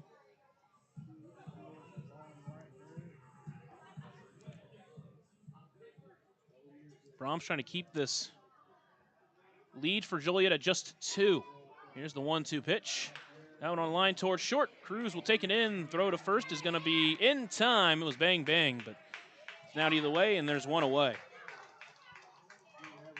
Joliet hitters A lot of speed on the base paths. They make it close.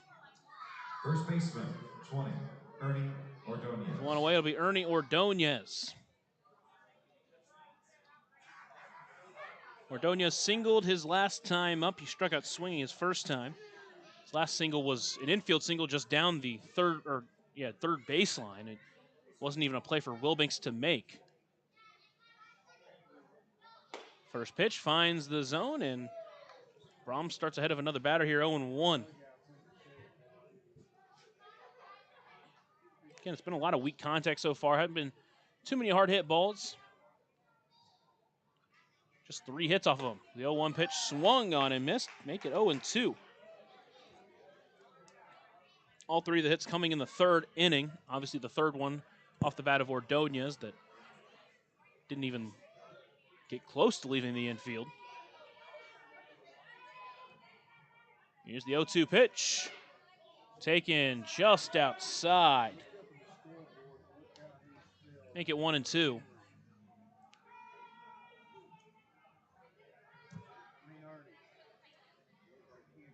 One away here in the top of the 5th inning.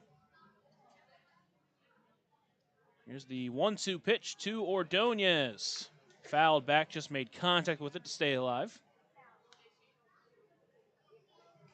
Ordonez, formerly with the Gary South Shore Railcats, joining Joliet for the final push here in August. 1-2 pitch, swung on and missed for strike 3. German-American bank strikeout for Parker Brahms. Second time Ordonez has struck out in this game, and there's 2 away for Braylon Marine. 14, Braylon Marine. Marine, his second year of pro ball, first with Joliet. .311 batting average, a .360 OBP, .428 slugging. First pitch off the end of the bat towards the Otters dugout. He'll start behind 0-1.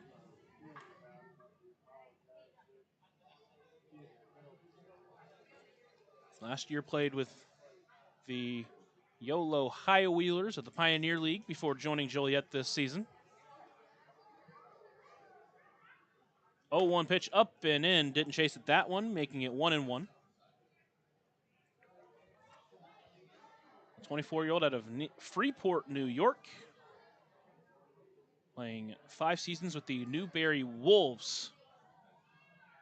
Awaits the 1-1 pitch.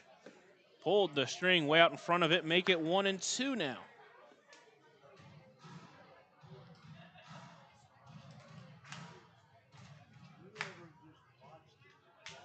Brahms stands tall on the mound, comes set. Here's the 1-2 pitch to Marine. Fastball taken high and in, doesn't chase, make it 2-2. Marine, mentioned the team leader in average at .311. Doesn't have the most hits, though. That goes to Ian Batty Paglia. He's played in 7 more games as Batty Paglia.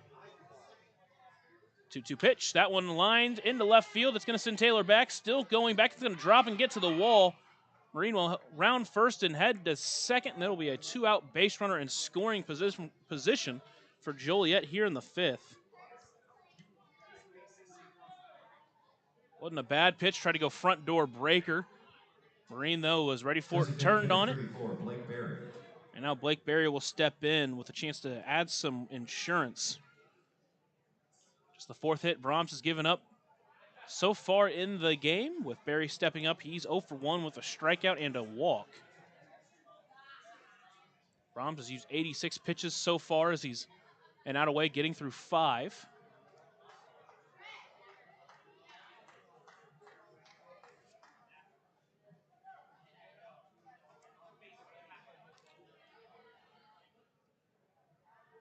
Brahms comes set. Delivers the first pitch to the lefty hitting DH. Down on the line towards short, backhanded by Cruz. Throw to first is in time, and that'll do it here for the Slammers in the 5th. They strand a runner in scoring position. Time to head to the bottom of the 5th inning. Otters still searching for their first run in the game. After a short break here on the Otters Digital Network and on 96.9 WYIR. Smile on Down Syndrome has been providing a bright hope for tomorrow to the tri-state region for 25 years, providing smiles, support, and programs for individuals with Down syndrome while raising community awareness to create a brighter world that accepts and understands people with Down syndrome. Learn more now at smileondownsyndrome.org.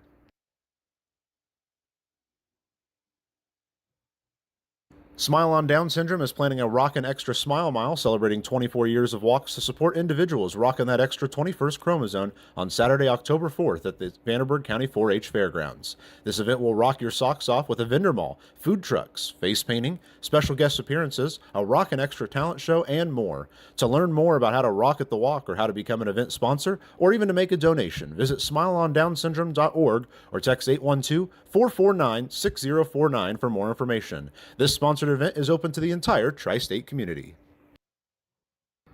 Maintaining our independence becomes more and more vital as we age. Swerka and More can help you navigate this important journey by answering your questions and connecting you to free and unbiased community resources and support services. If you are seeking advice for yourself or a loved one, let Swerka be your first call.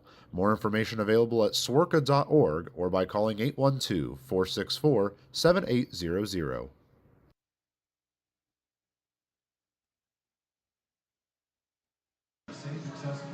Into the bottom of the fifth inning here at Bosse Field. Evansville so far, 3 hits. Haven't scored any runs, but all those 3 hits have come in the last couple of innings. And hopefully here as they finish the second time through the lineup and go through the third time, they can start to find a way against this pitcher, McAvoy. Same way they did in the first game of the series against Brett Sanchez. First couple times through the lineup really didn't have anything against them, but the third time they really found their way. But it'll be 7-8-9 here in the fifth. Leading off with Stephen Paolini. First pitch swinging, fouls that one off. He'll start behind 0-1. Paolini struck out his first time up. Again, stats haven't looked great in his first 4 games, but he's hit the ball really well. The 0-1 pitch, that finds the zone, make it 0-2. He's worked some good at-bats as well.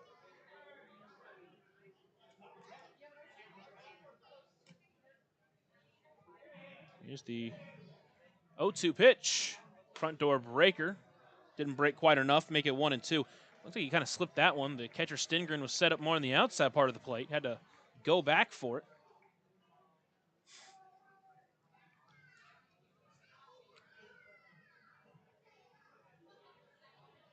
Here's the 1-2 pitch. Fouled off as he stays alive. Good swing to hold back on that off speed and at least make contact with it.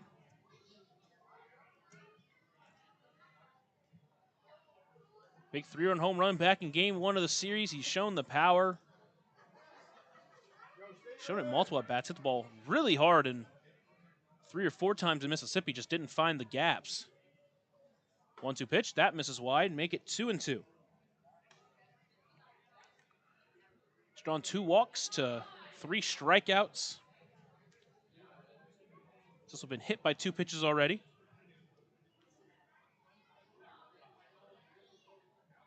Here's a 2-2. That one's lined into foul territory. Able to get up and out of play, and the count will stay at 2-2.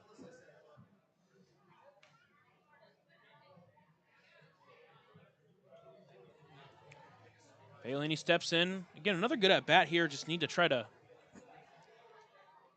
work the pitcher on the mound, try to just find a way to get on base and set up the top of the lineup. And swung on him, missed out in front of the off-speed pitch. Second time tonight, or today, he's struck out swinging.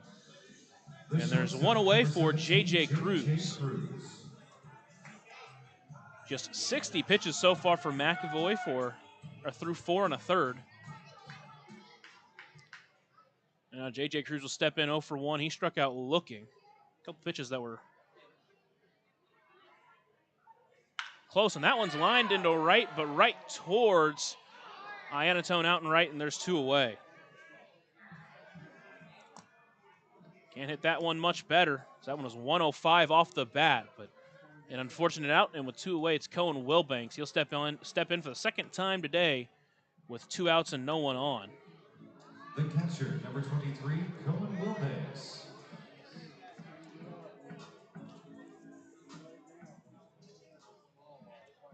Wilbeck's trying to extend the 5th inning here. He's 1 for 1 with a single back in the 3rd. First pitch, called a strike inside corner. He'll start behind 0-1. Pierce waiting on deck, singled his last time up as well. Here's the 0-1. That one lifted into foul territory. Batty Paglia over towards it. He will get under it and bring it in for out number 3, and that'll do it for the Otters here in the 5th. They go 1, 2, 3.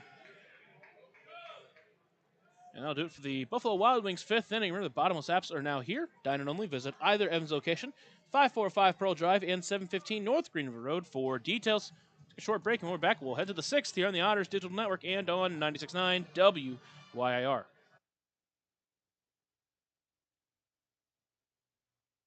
Smile on Down Syndrome is planning a Rockin' Extra Smile Mile celebrating 24 years of walks to support individuals rocking that extra 21st chromosome on Saturday, October 4th at the Vanderburgh County 4-H Fairgrounds. This event will rock your socks off with a vendor mall, food trucks, face painting, special guest appearances, a Rockin' Extra talent show, and more. To learn more about how to rock at the walk or how to become an event sponsor or even to make a donation, visit smileondownsyndrome.org or text 812-449-6049 for more information. This sponsored event is open to the entire tri-state community.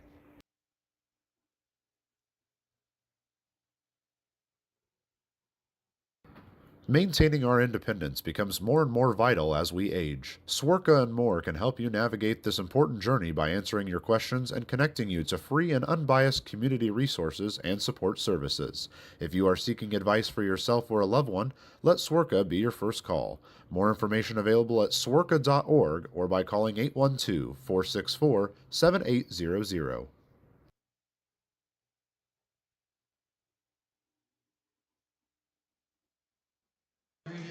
Through 5 innings so far here at Bosse Field, the only damage for either side were 2 runs for Joliet in the 3rd. That really started off on a sac bunt that Brahms threw wide over at first. It'll be Ian and Batty Paglia, Nick Iannatone, and Chris Davis to face Brahms here in the 6th. And outside of that 1 inning, he's looked great on the mound, giving up just 1 hit, a couple of walks in the other 4 innings. Now he enters the 6th here, trying to keep this 2-0 deficit where it's at. This team, it has been over the last month and a half for him, just haven't really given him a lot of runs to work with. First pitch swinging, fouls that one out of play, but that's Batty Paglia, and Brahms starts out in front of him 0-1. Pop out and a fly out so far for Batty Paglia in the game. 0 for 2 as Evansville's, for the first time this season, finally figured out a way to get this guy out. First series against this team for Batty Paglia, who went 9 for 14. 0-1 pitch misses wide, making it 1-1. Second series, these two teams are facing off. The Otters lost 2-1 the series overall. First time through after winning the opener. They've won back-to-back games, currently 3-2 against Joliet this season. Breaker lined in the right, Benson coming in on it. He's diving, it's gonna drop in front of him. He does stop it though, keeps Batty Paglia to a single. Almost another great catch for JT Benson, but that one dropped just in front. And a leadoff base runner for Joliet here in the 6th. It'll be Nick Iannatone here with no one out and a speedy runner over at first.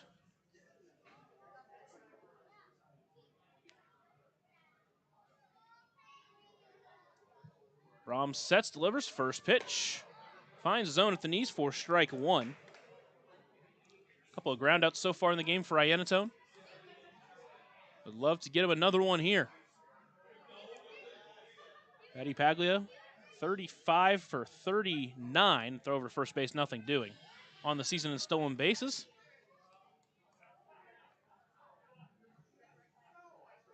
Colin Wilbanks, though, threw him out earlier in the series. Runner takes off, pitch is fouled off. Batty Paglia will have to go back, counts 0-2.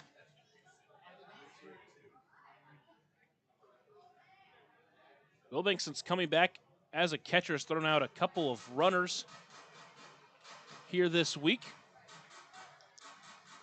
It's up to a 19% caught stealing rate Felix, the best out of the three catchers at 26 in that stat. Here's the 0-2 pitch. That one's line foul. That one up and overhead. Overhead foul ball. Brought to you by Heads Construction. Choose the best. Never regret it. Count still 0-2. Brought to you by Heads Construction. Choose the best. Never regret it. Iannatone battling here. Brahms sets. Delivers next 0-2 pitch. Runner takes off. That one's popped up into foul territory. Over towards it is Dennis Pierce and Cohen Wilbanks. That one's going to get out of play as well. Count still 0-2. That overhead foul ball brought to you by Heads Construction. Choose the best. Never regret it. So the count's still 0-2 to Iannatone. He's 0 for 2 on the game. He's been battling here, though. He's fouled off a couple of pitches. Betty Paglia has taken off a couple of times. Takes off here. Swung on a miss for strike 3. Throw down. That one's going to be in time. A strike him out. Throw him out. And there's 2 away here in the 6th. Batty Paglia has been thrown out 5 times this year. Twice by Cohen Wilbanks. German American Bank strikeout. German American Bank strikeout for Iannatone. And with 2 away, it's Chris Davis. He tries to reset the inning here for Joliet. You hope that's a momentum changer here for Evansville to get the offense going in the bottom half, but of course still got to get out of the inning first. First pitch to Davis finds the zone. He's out in front 0-1.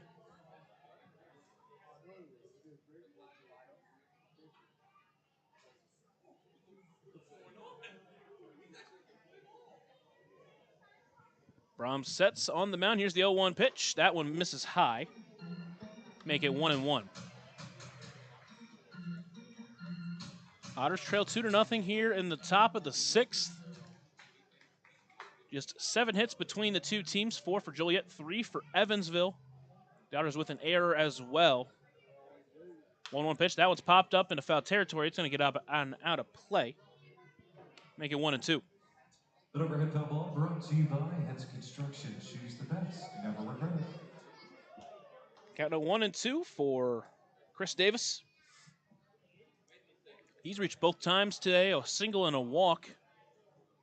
The 0-2 pitch swung on and missed for a strike 3, and that'll do it for Brahm in the 6th. German American Bank strikeout is 5th of the game, and we're going to head to the bottom of the 6th. Otters still trail by 2 at the top of the lineup, coming to the plate after a short break here on the Otters Digital Network and on 96.9 WYIR.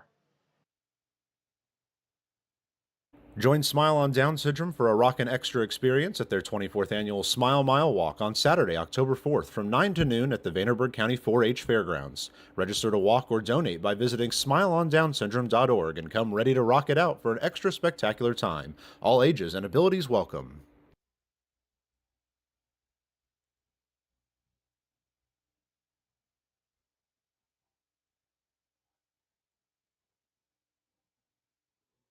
Right now in Vanderburgh County, over 800 children are in the child welfare system waiting for someone to be their voice, and you could be that voice by becoming a court-appointed special advocate, a CASA volunteer. Donating just a few hours a month of your time can change a child's life forever. Vanderburgh County CASA invites you to join them. Stand up, speak out, be for the child, be a CASA. For more information, visit vandcasa.com. That's VAND-CASA.com. Ballet Indiana is made up of local ballet professionals, dedicated parents, and community members in order to provide unique and life-enriching experiences for hundreds of young dancers, while carrying out their mission to inspire a lifelong appreciation for dance for both our dancers and the Evansville community. More information on Ballet Indiana and information about their upcoming performances is available at balletindiana.org. To the bottom of the 6th we go. The Otters trail 2-0, but this was the inning that the Otters were able to get it in the first game of this series, put up 5 runs in that 6th. That was against the starter then and face the starter now, and they still struggled to put up runs.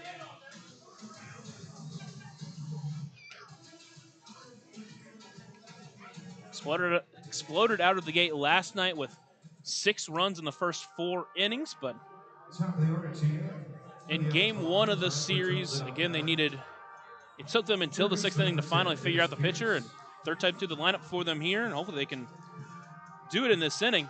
The Edward Jones leadoff batter of the game, Dennis Pierce, will step in. He's 1 for 2 with a single. He led off the first inning with a hit that took the left fielder MacArthur all the way to the wall.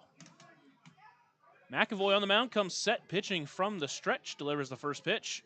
Backdoor breaker, that one didn't break nearly enough, and Pierce will start in front 1-0. Again, this last week and a half, this Otters team's been playing from behind quite a bit, and they've been playing well as that one's popped up to right center field. It's going to send the center fielder Davis back towards his left, and that'll be brought in time for out number 1. So quick out for Graham Brown as he steps in with 1 away.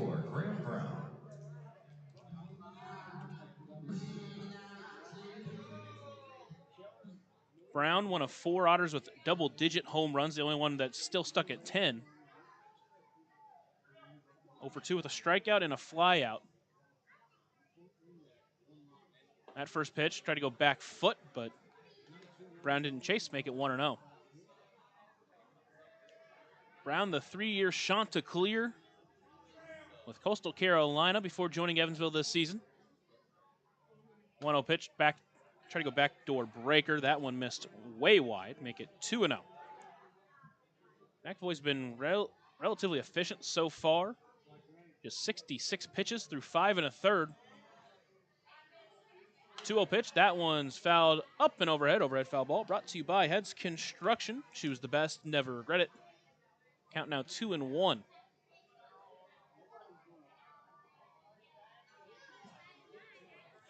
Brown this series has now played center field, third base, and second base. 2-1 pitch, check to swing. That pitch missed high, make it 3-1. Remember, back in game 1 of the series, Graham Brown started off the big 6th inning with a walk.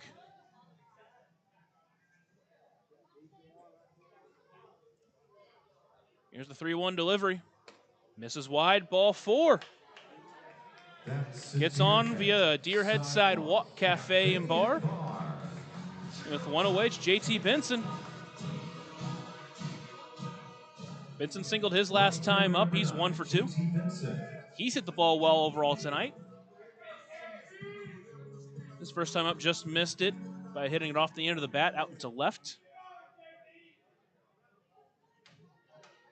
And here comes Mike Pinto out to talk with his pitcher. No one warming up in the Joliet bullpen, but now they're going to check on him, bring the trainer out as well. Must have noticed something out there with his pitcher McAvoy.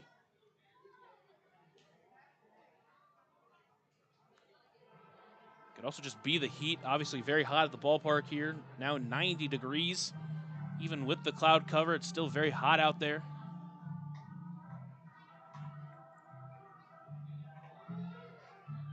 The Otters trying to fight from behind here, down 2-0 in the bottom of the 6th. They got a 1-out base runner and a walk.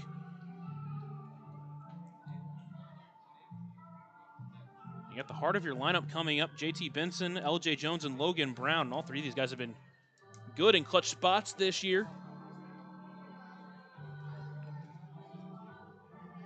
Still just 4 games underway in the Frontier League as we take a look around. Florence beating Three Rivers 2-0. Down east now beating Sussex County 4-3. Obviously that's a big one if they can get a win over Sussex County. It'd be big for Ottawa and New York. And then Schaumburg now ahead of New Jersey 10-6. That one is a high-scoring affair. It's been a high-scoring weekend for New Jersey and Schaumburg.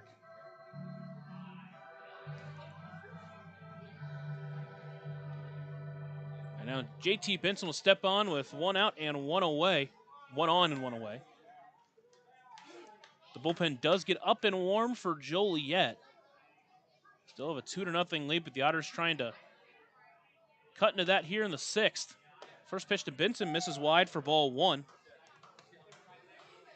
Benson, as I mentioned, 1 for 2 in the game. Also a guy that would love to take his walks.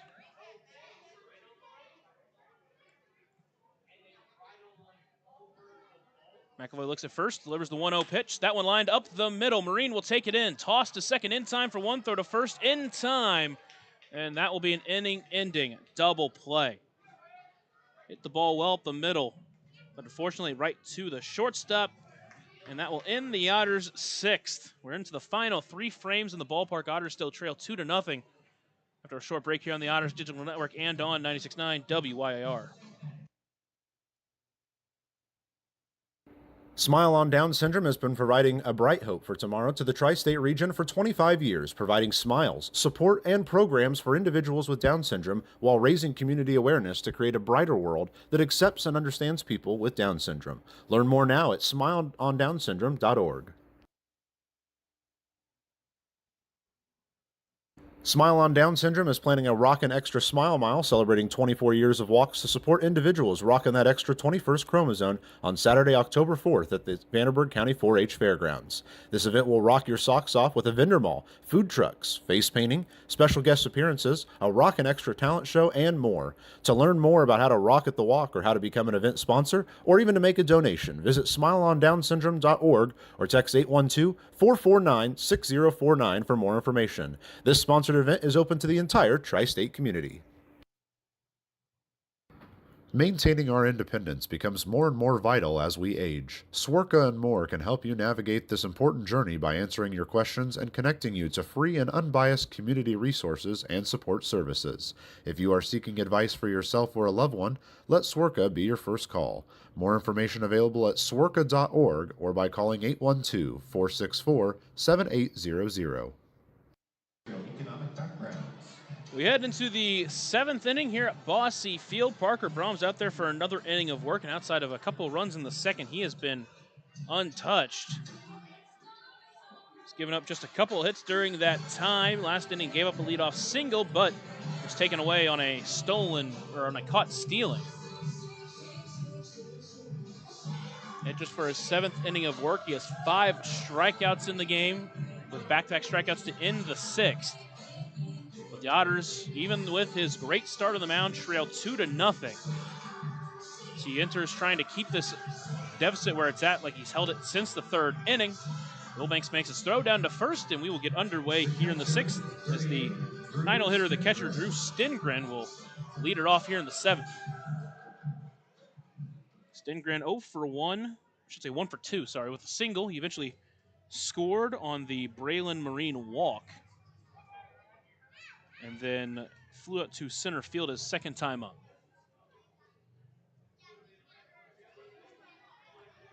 The Otters currently on a 4-game winning streak, looking for their 2nd sweep of the season. First pitch to Stengren, that one misses just wide for ball 1.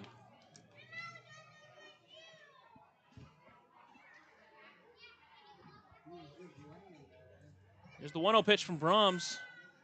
That one lined softly in the left center. It's bringing Taylor in, still coming in. He's going to dive. That one's going to drop in front of him. Paolini backing him up. He'll get it in quickly. And a leadoff bloop single for Stengren will set up the top of the lineup for Liam MacArthur. And that will get the Evansville bullpen up and warming. Strikeout batter at left field, 28, Liam MacArthur. I believe it's Nick McAuliffe out there getting warm.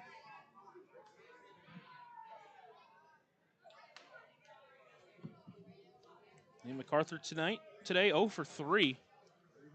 First pitch, scores on the bunt, puts it up towards Logan Brown in the air. He will snag it, and the Otters will get a free out here. There's one away.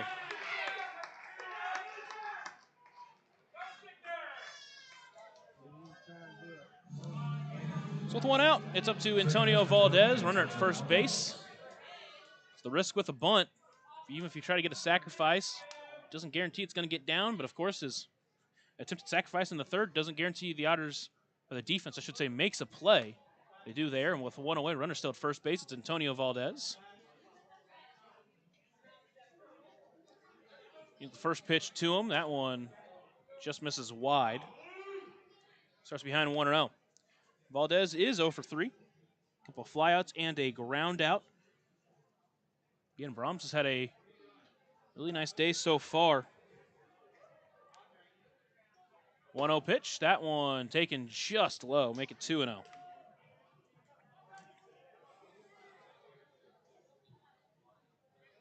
The Otters would love for him to get through this 7th inning. If he does, it'll be his 4th straight game going 7 innings. And if he can get through it scoreless, it'll be his 3rd quality start in his last 4 games. Fastball misses high, make it 2-0. 3-0, sorry. First couple pitches missed really close. That one wasn't so close.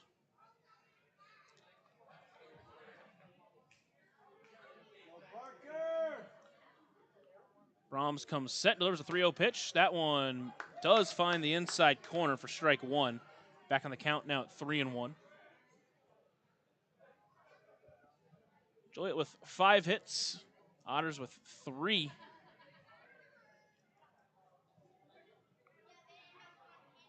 Brahms sets, delivers the 3-1 pitch. That one misses high and wide for ball 4. Now runners at first and second with only 1 away.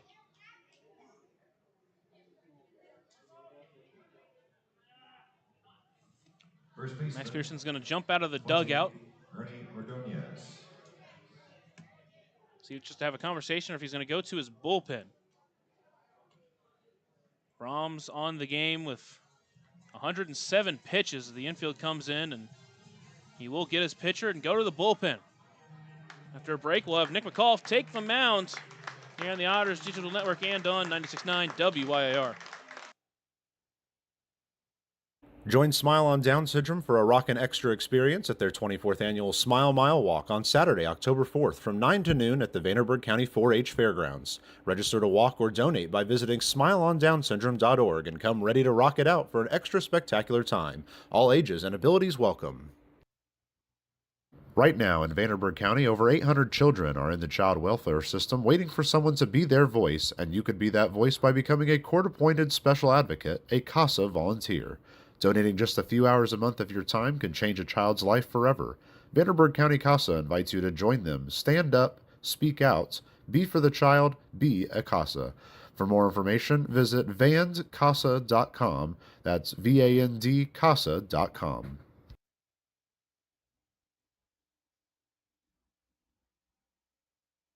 Smile on Down Syndrome is celebrating 25 years of serving smiles to the Tri-States Down Syndrome community.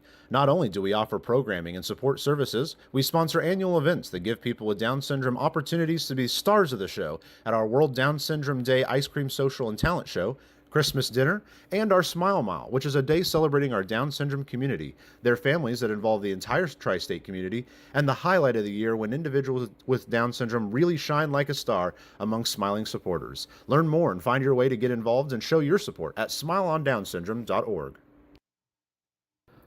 Ballet Indiana is made up of local ballet professionals, dedicated parents, and community members in order to provide unique and life-enriching experiences for hundreds of young dancers, while carrying out their mission to inspire a lifelong appreciation for dance for both our dancers and the Evansville community. More information on Ballet Indiana and information about their upcoming performances is available at balletindiana.org. Nick McAuliffe, the Otters color of the bullpen. McAuliffe on the mound, Williams behind the plate. That pitcher and catcher battery is sponsored by the Answer Auto Repair East. Find your battery needs at the Answer Auto Repair East, located at 2319 North Green River Road, or call 812-475-9000. Braylon Marines going to step in. Ernie Ordonez will step in. Runners at first and second, just one away. Nick McAuliffe trying to find a rebound performance here. Last couple times out, he has just not been the same McAuliffe we've seen for most of the season. In 33 games, he's pitched to a 3.77 ERA. First pitch misses wide, and he starts behind 1-0. McAuliffe over his last 2 outings has faced 8 batters. Unfortunately, seven of them have reached. August 10th game against Windy City, he just couldn't control as that one swung on and missed. Beautiful pitch there, make it 1-1. Couple of walks and a hit batter on the 3 batters he faced, and then in Mississippi just got ambushed for 4 hits in 5 batters. The out he did record was a sac fly.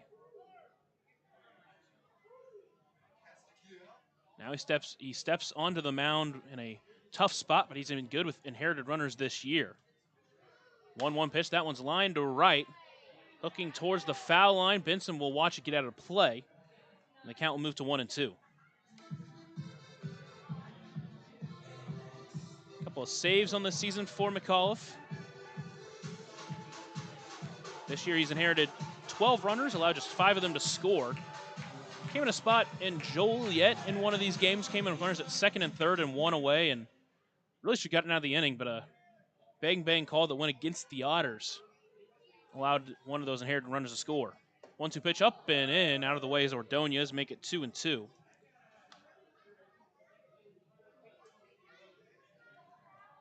He's gone 4 straight fastballs, has McAuliffe. He's had pretty good control over it so far. So he tries to drop in an off speed or sticks with the fastball. Looks in, agrees, and sets. Looks back at second and delivers the 2-2 pitch. Pulls the breaker, but just fouled off by Ordonez to stay alive. Counts still 2-2. It's a really well-placed pitch. That curveball that he has is so tough to read at times, but Ordonez just able to make contact with it there.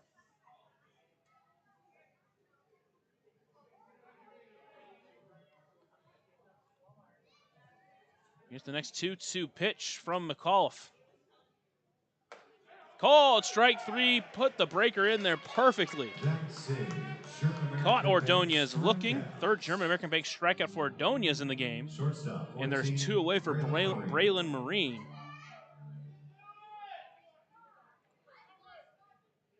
Marine doubled his last time up. He walked in a run back in the third, so he's 1 for 2 with an RBI. Steps in a big RBI spot here. First pitch breaker, finds his zone, top of the zone. McAuliffe's up out in front, 0-1.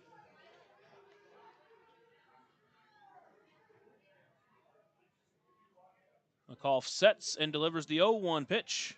Fastball popped up into foul territory. It's going to get up and out of play. Overhead foul ball brought to you by Heads Construction. Choose the best, never regret it. Counts 0-2 to Marine. McAuliffe a strike away from getting out of this inning.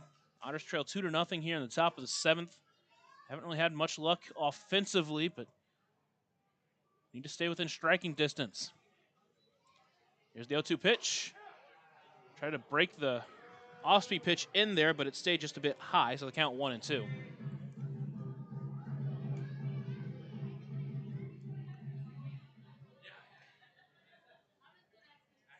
He's gone off-speed, fastball off-speed here to Marine. See which direction he goes here with the next 1-2 pitch. Fastball stays high. Marine didn't chase, make it 2-2. Marine, as always, being a tough out, team leader in average for a reason. Second in the team with hits. Had 2 RBI single back in game 1.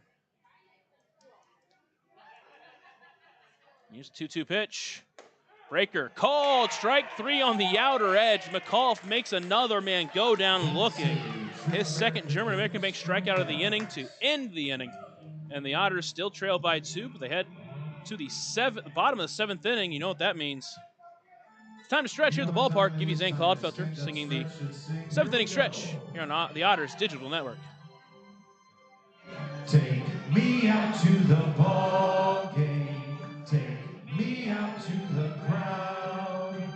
Buy me some peanuts and Cracker Jack. I don't care if I never get back, and we'll root for the Otters. If they don't win, it's a shame. For it's 1, 2, 3 strikes, you're out at the old ball game. Nicely done. Now let's get some runs.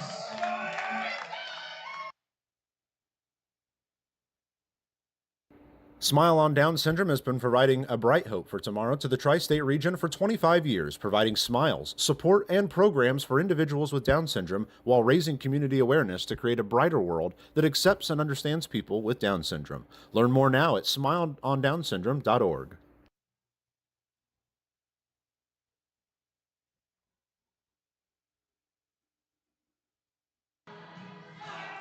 Into the bottom of the 7th here at Bosse Field. Otters trail 2-0.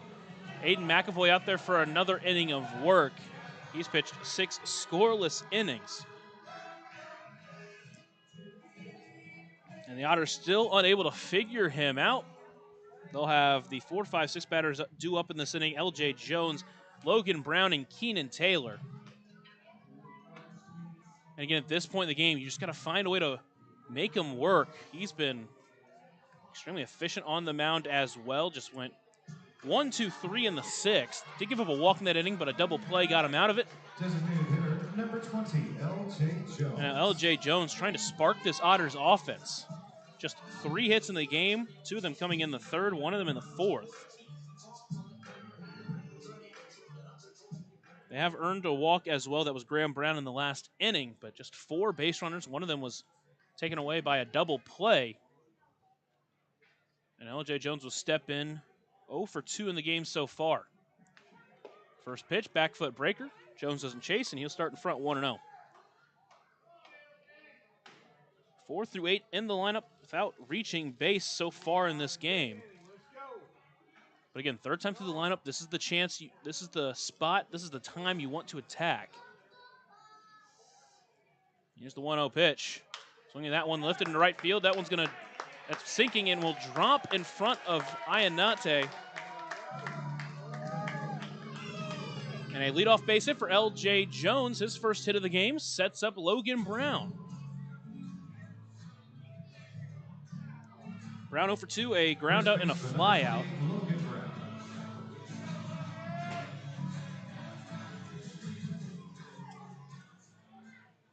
Brown has really been playing some good baseball as of late. A lot of the offense has, but struggling so far in this game. Here's the first pitch to him. Takes that one outside for ball 1. There is a pitcher, at least one, maybe 2. It's tough to tell. There are 2 up and warming up for Joliet. 1-0 pitch swinging, popped up. That one's going to get out of play. Overhead foul ball brought to you by Heads Construction. Choose the best, never regret it. Count is 1-1.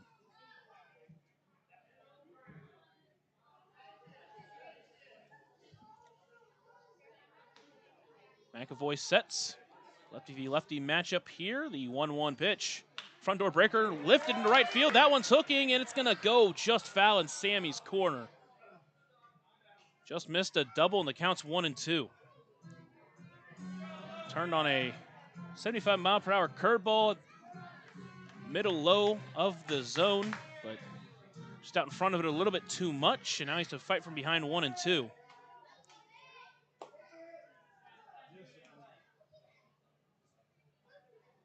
Pitch number 78 for the game, but first throw over to first base, nothing doing. It's just 77 pitches so far through 6+ innings for McAvoy.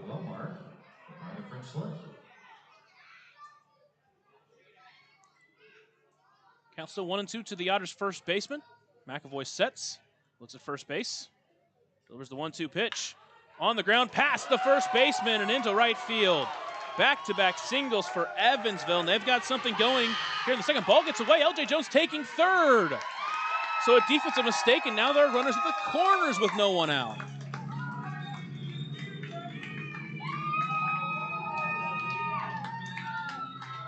Here comes Mike Pinto, and that'll probably do it for his pitcher, because very similar feeling to what happened in the 6th inning of game 1. Don't want to waste any time. With Keenan Taylor on deck, they're going to go to the bullpen. A little bit more on the new pitcher after a short break here on the Otters Digital Network and on 96.9 WIIR. Smile on Down Syndrome is planning a Rockin' Extra Smile Mile celebrating 24 years of walks to support individuals rocking that extra 21st chromosome on Saturday, October 4th at the Vanderburgh County 4-H Fairgrounds. This event will rock your socks off with a vendor mall, food trucks, face painting, special guest appearances, a Rockin' Extra talent show, and more. To learn more about how to rock at the walk or how to become an event sponsor or even to make a donation, visit smileondownsyndrome.org or text 812-449-6049 for more information. This sponsored event is open to the entire tri-state community. Maintaining our independence becomes more and more vital as we age. Swerka and More can help you navigate this important journey by answering your questions and connecting you to free and unbiased community resources and support services. If you are seeking advice for yourself or a loved one, let Swerka be your first call. More information available at swerka.org or by calling 812-464-7800.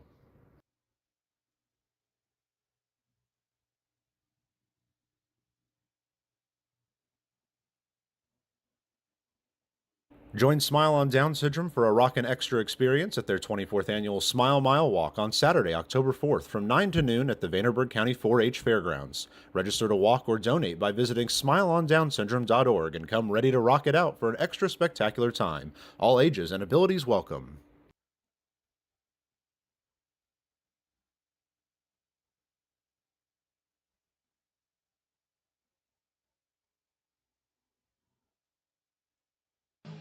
Joliet called to the bullpen is Michael Grogan. Grogan on the mound. Stingren behind the plate. That pitcher catcher battery is sponsored by the Answered Auto Repair East. Find your battery needs at the Answered Auto Repair East, located at 2319 North Green River Road, or call 812-475-9000. Michael Grogan, first professional career season here with Joliet, the 23-year-old out of Cincinnati, Ohio. Enters his 23rd game with a 2.61 ERA. In 31 innings, he struck out 27, just walked 7. He steps into a tough spot here. Runners at first and second, no one away. Tying run at first base, and Keenan Taylor up to the plate. First pitch swinging, fouls it off to the left side. He'll start behind 0-1. Grogan spent his last 2 collegiate seasons with Wright State. Pitched to an 8.49 ERA in his senior season in 41 1/3 innings and 18 appearances. 6 of those were starts. Gone 4 straight appearances without allowing an earned run, although he allowed 2 unearned runs against Windy City on the 14th. 0-1 pitch, that one in the dirt, gets away from the catcher. It'll allow Logan Brown to advance to second. LJ Jones sticks at first base, but double play is not an option anymore, and Logan Brown, the tying run, now enters scoring position with the count at 1-1. Keenan Taylor represents the go-ahead run at the plate here in the bottom of the 7th. Evansville back-to-back singles to begin the inning. Here's the 1-1 pitch. That one lined into left. It's going to send MacArthur back. It's going to be plenty deep enough to score the first run of the game for Evansville. Logan Brown stays at third. The Otters get a run on the sac fly from Keenan Taylor. There is one away with that runner still at third base.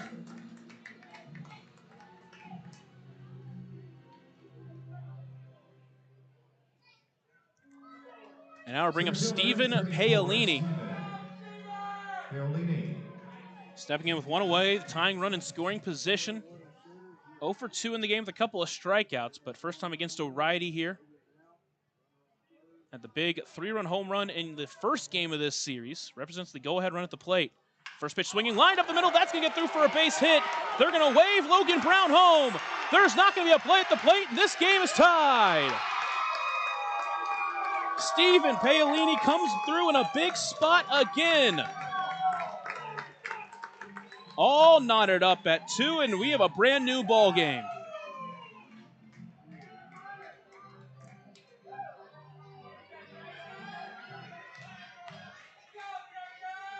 And now J.J. Cruz will step in with the go-ahead run at first base, and Paolini's got plenty of speed. We'll see if he's going to try to take second. J.J. Cruz 0 for 2, but his last time up was a rocket, 105 off the bat to right field. First pitch, runner takes off. Pitches, misses high, throw down is not in time. Paolini into scoring position.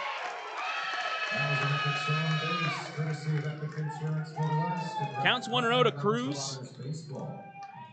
Paolini still perfect on the year in stolen base attempts. Obviously still early, but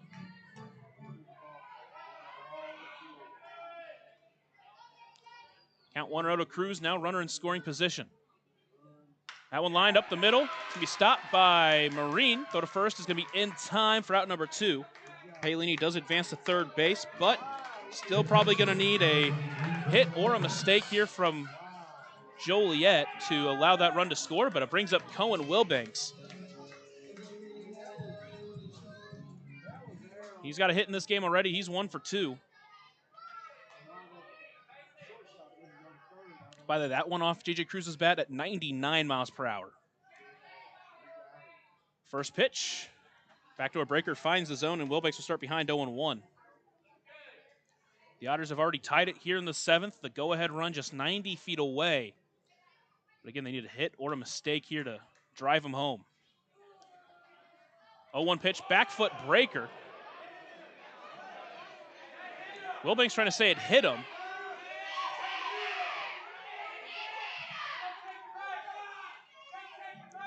Looked like it did, and now they're going to have a conversation between the umpires. Again, it looked like it did, but it was tough to tell. Wilbanks didn't immediately act like it hit him. This is going to be interesting because I don't know that there's enough really from outside perspective to overturn that one. Again, from up here, if you made me make the call, I would have said it hit him, but again, with Wilbank, how he reacted, and again, it was really close. And they're going to give him first base. It did, in fact, hit him, and now they're runners at the corners with 2 away. He'll take his base.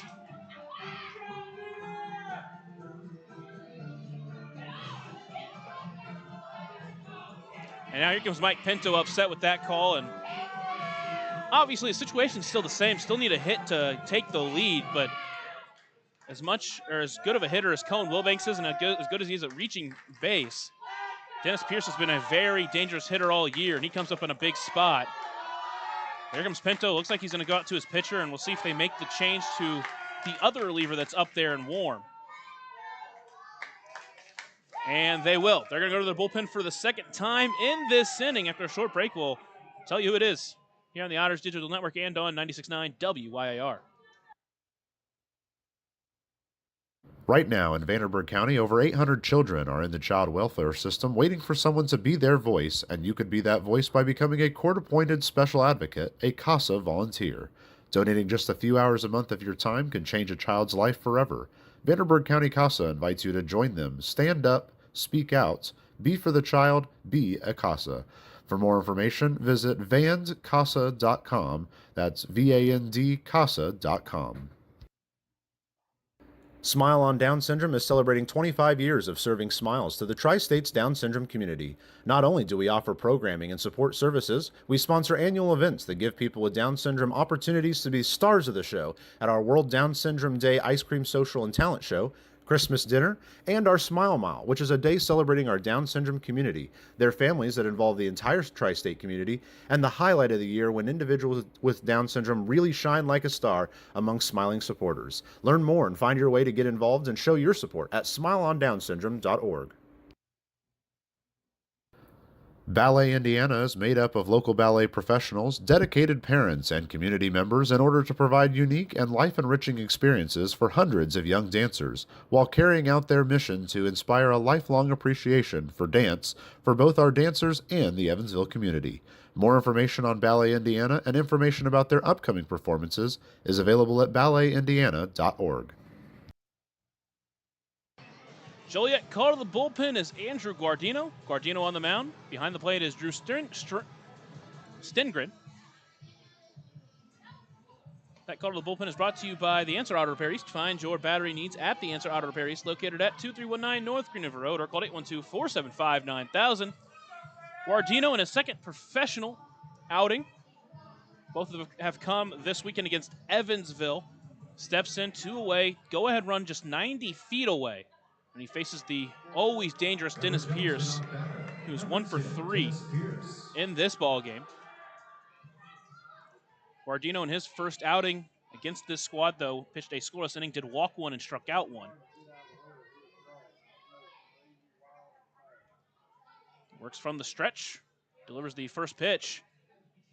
Off speed, finds the zone top corner, and he starts out in front 0-1.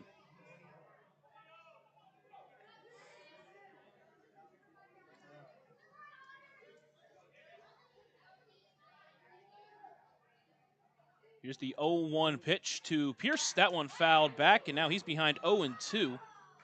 Guardino works around 93, 94. Played his final year with Abilene Christian, and with them in 16 2/3 innings, had great strikeout stuff, or had 20 strikeouts and limited his walks with just 8. Here's the 0-2 pitch. That one line deep to left. That one's deep. That one's at the wall. And it's caught by MacArthur as he runs into the wall. And that is going to do it for the Otters here in the 7th. For the second time in this game, Pierce misses the home run by less than 5 feet. But the Otters do tie it up in the 7th, so we're going to head to the 8th after a short break here on the Otters Digital Network and on 96.9 WYIR. Smile on Down Syndrome has been providing a bright hope for tomorrow to the tri-state region for 25 years, providing smiles, support, and programs for individuals with Down syndrome while raising community awareness to create a brighter world that accepts and understands people with Down syndrome. Learn more now at smileondownsyndrome.org. Smile on Down Syndrome is planning a Rockin' Extra Smile Mile celebrating 24 years of walks to support individuals rocking that extra 21st chromosome on Saturday, October 4th at the Vanderburgh County 4-H Fairgrounds. This event will rock your socks off with a vendor mall, food trucks, face painting, special guest appearances, a Rockin' Extra talent show, and more. To learn more about how to rock at the walk or how to become an event sponsor or even to make a donation, visit smileondownsyndrome.org or text 812-449-6049 for more information. This sponsored event is open to the entire tri-state community. Maintaining our independence becomes more and more vital as we age. Swerka and more can help you navigate this important journey by answering your questions and connecting you to free and unbiased community resources and support services. If you are seeking advice for yourself or a loved one, let Swerka be your first call. More information available at swerka.org or by calling 812-464-7800. Join Smile on Down Syndrome for a Rockin' Extra experience at their 24th annual Smile Mile Walk on Saturday, October 4th from 9 to noon at the Vanderburgh County 4-H Fairgrounds. Register to walk or donate by visiting smileondownsyndrome.org and come ready to rock it out for an extra spectacular time. All ages and abilities welcome. Through 7 here at the ballpark, brand new ball game as Evansville uses 2 runs in the 7th to tie it up at 2. They were just short of taking the lead. Pierce, who launched that one 99 miles per hour off the bat, was brought in by MacArthur as he collided with the wall. And now Nick McAuliffe will come in to pitch the 8th inning as well after striking out both batters he saw in the 7th. He looks great right now. We'll see if he can keep it going as he faces Blake Berry here in the 8th. First pitch, fastball at the knees for strike 1, and he starts off the right way.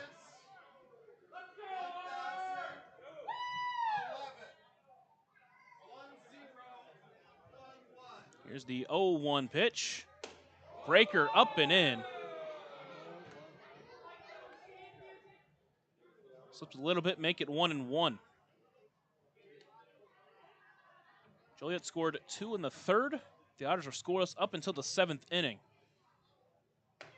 2 in the 7th have us knotted up at 2 as that pitch misses inside.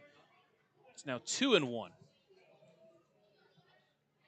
This game has become very interesting. The Otters now hitting Joliet 6-5.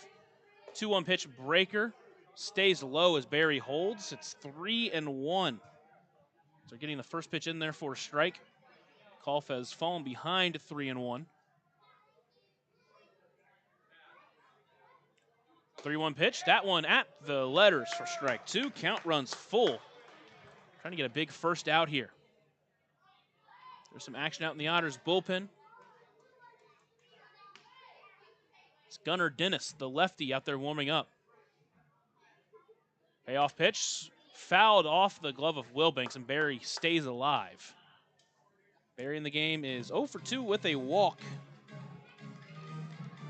He struck out swinging in the 3rd and grounded out in the 5th. Here's the next payoff pitch from McAuliffe. Breaker popped up foul territory. Pierce trying to find his way under it, going over, but it's going to fall in foul territory before he can get to it.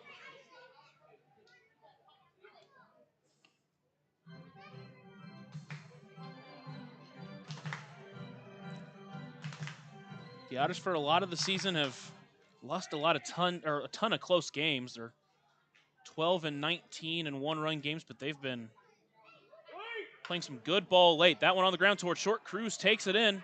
Throw to first is in time. A big out number 1 here in the 8th. Never want to allow that leadoff runner to reach, and right there, McAuliffe abides. With 1 away, it's up to Ian Battipaglia, and you really don't want this guy to reach. Third baseman, 18, Ian Battipaglia. He's 1 for 3. And even though he's been caught stealing twice by Wilbanks behind the plate, he's still 35 for 40 for a reason. So he gets on base, a very real shot to steal second. First pitch just misses outside for ball 1.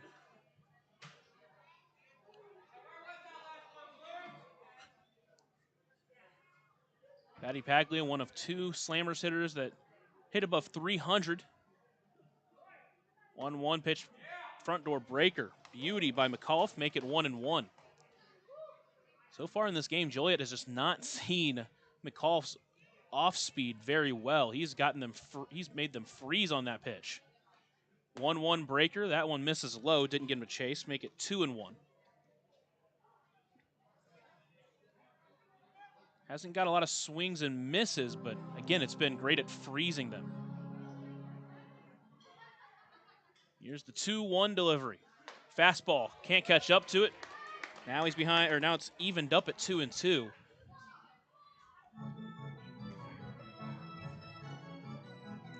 The Otters would love a chance to go back up there in the 8th and hit with the game tied. Here's the 2-2 delivery from McAuliffe. Fastball lined up to right. It's going to get out of play, and we'll do it again. Beautiful placed pitch, 94 from McAuliffe. Battipaglia is somehow able to catch up and just spoil it to stay alive. He's gone back-to-back fastballs. Let's see if he tries to throw in a breaker or blow another one by him. 2-2 fastball up and in. Battipaglia takes that, count runs full.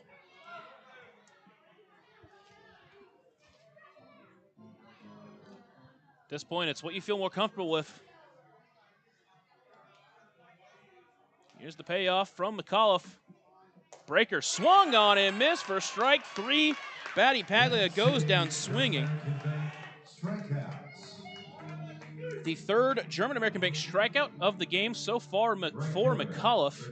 And with 2 away, it's up to Nick Iannatone.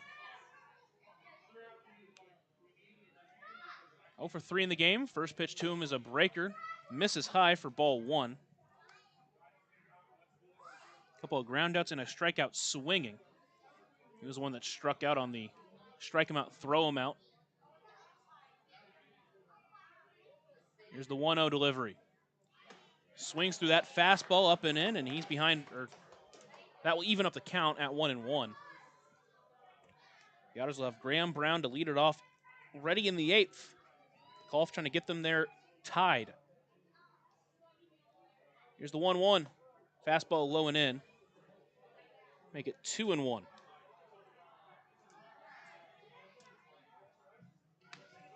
Final game of the series for Evansville and Joliet before Evansville travels on Monday to Washington to take on the Wild Things. 2-1 line towards short, right to J.J. Cruz. He brings it in for out number 3. So McAuliffe works a 1-2-3-8. The Otters come to bat in the bottom half. Chance to take the lead late here on the Otters Digital Network and on 96.9 WYIR. Right now in Vanderburgh County, over 800 children are in the child welfare system waiting for someone to be their voice, and you could be that voice by becoming a court-appointed special advocate, a CASA volunteer. Donating just a few hours a month of your time can change a child's life forever. Vanderburgh County CASA invites you to join them. Stand up, speak out, be for the child, be a CASA.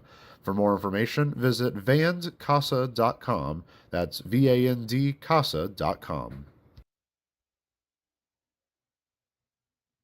Smile on Down Syndrome is celebrating 25 years of serving smiles to the Tri-States Down Syndrome community. Not only do we offer programming and support services, we sponsor annual events that give people with Down Syndrome opportunities to be stars of the show at our World Down Syndrome Day Ice Cream Social and Talent Show, Christmas dinner, and our Smile Mile, which is a day celebrating our Down syndrome community, their families that involve the entire tri-state community, and the highlight of the year when individuals with Down syndrome really shine like a star among smiling supporters. Learn more and find your way to get involved and show your support at smileondownsyndrome.org. Ballet Indiana is made up of local ballet professionals, dedicated parents, and community members in order to provide unique and life-enriching experiences for hundreds of young dancers, while carrying out their mission to inspire a lifelong appreciation for dance for both our dancers and the Evansville community. More information on Ballet Indiana and information about their upcoming performances is available at balletindiana.org.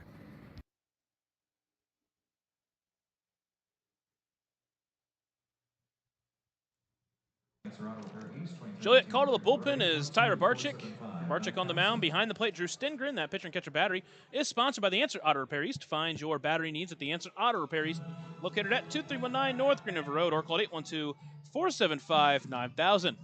Second baseman, number 24, So Graham Brown going to step in against Barczyk, who has been the best reliever out of the bullpen for Joliet all season. The 25-year-old out of Peru, Illinois, played his first 4 seasons with the Illinois Fighting Illini before joining the Hoosiers in 2024. Here in his first professional season in 25, enters with a 2.37 ERA in 26 games. He's coming in trying to keep this game tied. First pitch to Brown. Finds the top of the zone for strike one. On the season, he's pitched 38 innings, 35 strikeouts to 9 walks. That one is a soft looper to short. Braylon Marine able to get over it and bring it in for out number 1. Right fielder number 9, J.T. Benson. Now bring in J.T. Benson. I talk about guys you don't want to get on base because you'll steal second. J.T. Benson's been on a roll. He's been stealing everything when he gets on, so if he can get on, specifically if it's a single, good chance he can steal second. Maybe even steal third if he wants to. There's the first pitch to him. That one's a breaker that misses outside for ball 1. Barczyk in his senior season with IU pitched in 11 games. 9 of them were starts. Just pitched 25 innings at a 6.12 ERA. 1-0 pitch fastball up and in. Make it 2-0. Big Ten's always been a tough conference to pitch in. A lot of hitting talent. He spent 5 years in the Big Ten. Here's the 2-0 pitch. Breaker outside, make it 3-0. This year has been excellent at avoiding the walk, just a 2.1 walk per 9 rate. But he's got Benson at 3-0, has missed outside, inside, and then outside. 3-0 pitch, fastball up and in is called for strike 1. So now 3-1. Barczyk on his fastball up at 93, 94, slider down at 83. Here's the 3-1 pitch. Fastball popped up. It's going to get up and out of play. Overhead foul ball brought to you by Heads Construction. Choose the best, never regret it. Count is full. It's 3-0. It's back to 3-2. It's gone back-to-back fastballs to get back in the count. Comes set, pitching from the stretch, delivers the payoff pitch. Goes slider, called strike 3 on a wide called strike.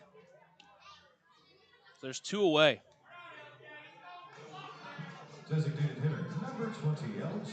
Jones. That'll be L.J. Jones stepping in. That's a tough way to go down. He was trying to get ball 4. Now it's L.J. Jones, last up for the Otters here in the 8th. First pitch, fastball, called strike on the outside edge for strike 1. He led off the 7th with a single, eventually scored on the Keenan Taylor sac fly. Here's the 0-1. Fastball lined up the middle. That one's going to drop in front of Chris Davis. Back-to-back hits for L.J. Jones now. He's now 2 for 4 and a 2-out base runner for Logan Brown, who also singled his first time up.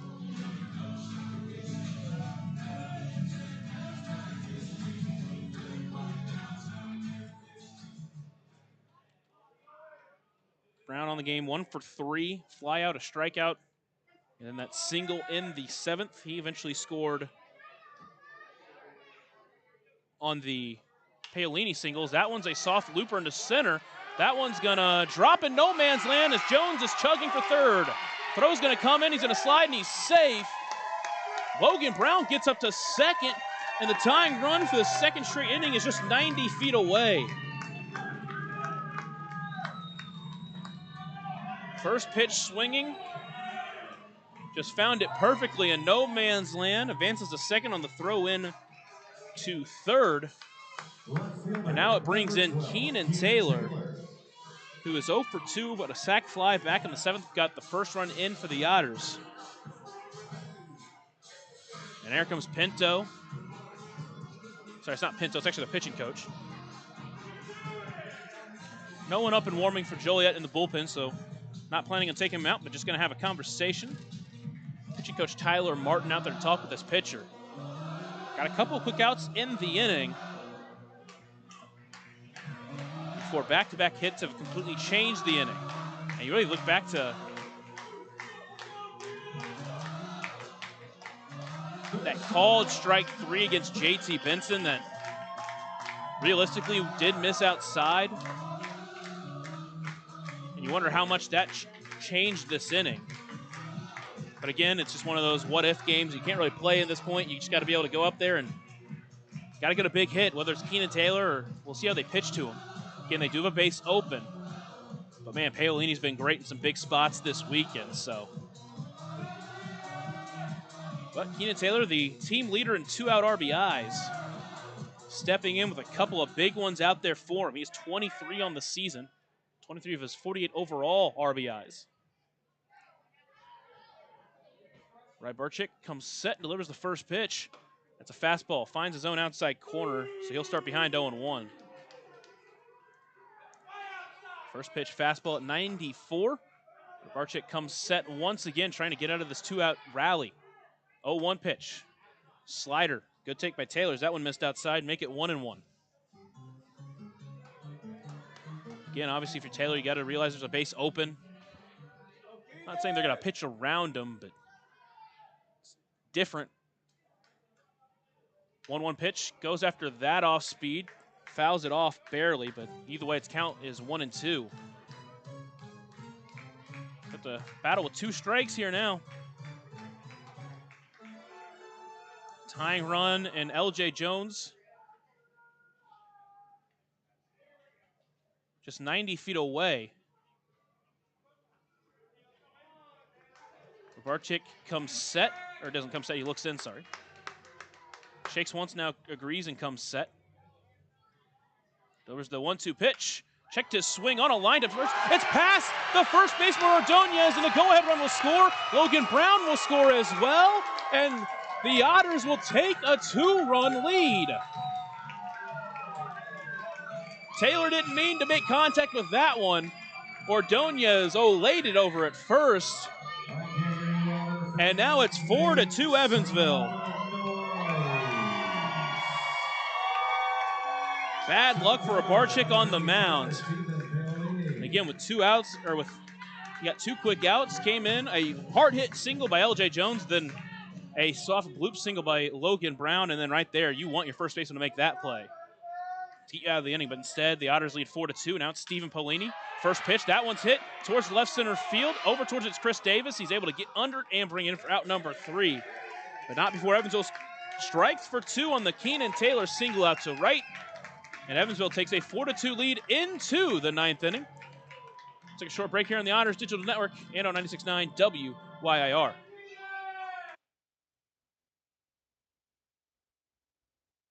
Smile on Down Syndrome has been providing a bright hope for tomorrow to the tri-state region for 25 years, providing smiles, support, and programs for individuals with Down syndrome while raising community awareness to create a brighter world that accepts and understands people with Down syndrome. Learn more now at smileondownsyndrome.org.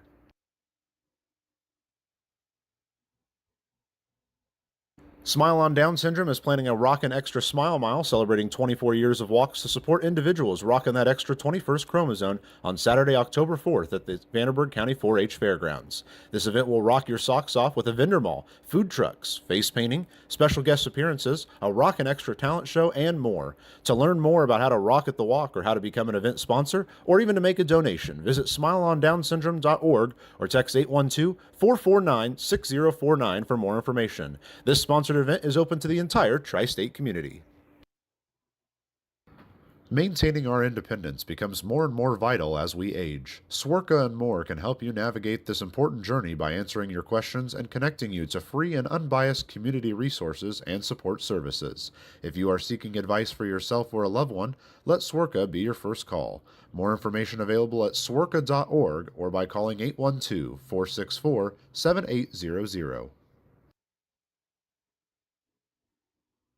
Join Smile on Down Syndrome for a Rockin' Extra experience at their 24th annual Smile Mile Walk on Saturday, October 4th from 9 to noon at the Vanderburgh County 4-H Fairgrounds. Register to walk or donate by visiting smileondownsyndrome.org and come ready to rock it out for an extra spectacular time. All ages and abilities welcome. To the 9th inning we go, and Garrett Crowley out there for the save. Crowley on the mound. Will Banks behind the plate. That pitcher and catcher battery is sponsored by the Answer Auto Repair East. Find your battery needs at the Answer Auto Repair East, located at 2319 North Green River Road, or call 812-475-9000. Garrett Crowley, since being acquired from Quebec, has been Evansville's best reliever. It's why he's been moved into the closer spot. Entering for his second save here for Evansville, he will face Chris Davis to lead it off here in the 9th. This will be his 6th appearance for Evansville, and in those 5 appearances, he's pitched in 6 2/3 innings, pitched to a 1.35 ERA, earned a save, 9 strikeouts, no walks. First pitch from the southpaw, finds the zone at the top, jumps out in front 0-1. Started with the fastball there. He's been excellent with his off-speed stuff. That's been his difference maker. Here's the 0-1. Pulled the string on him out in front, and now he's out in front of Davis 0-2. Crowley was excellent with Quebec, which is why Evansville traded Mendham for him. 2.05 ERA in 24 games. Evansville's a team, though, got a couple of runs off of him whenever they went up against him in Quebec, but since he's joined Evansville, he's been excellent. Here's the 0-2 pitch. Swung on and missed for strike 3, pulls the string on him. And the German American makes strikeout to start the 9th inning for Crowley, and there's one away as Drew Stengren's going to step up with one away. Crowley, of course, threw an immaculate inning back on the 10th against Windy City. His last time out against Mississippi, appeared twice in Mississippi. He just faced the minimum. Both of those earned a save the first time out. First pitch to Stengren, called strike at the letters, and Crowley starts out in front 0-1.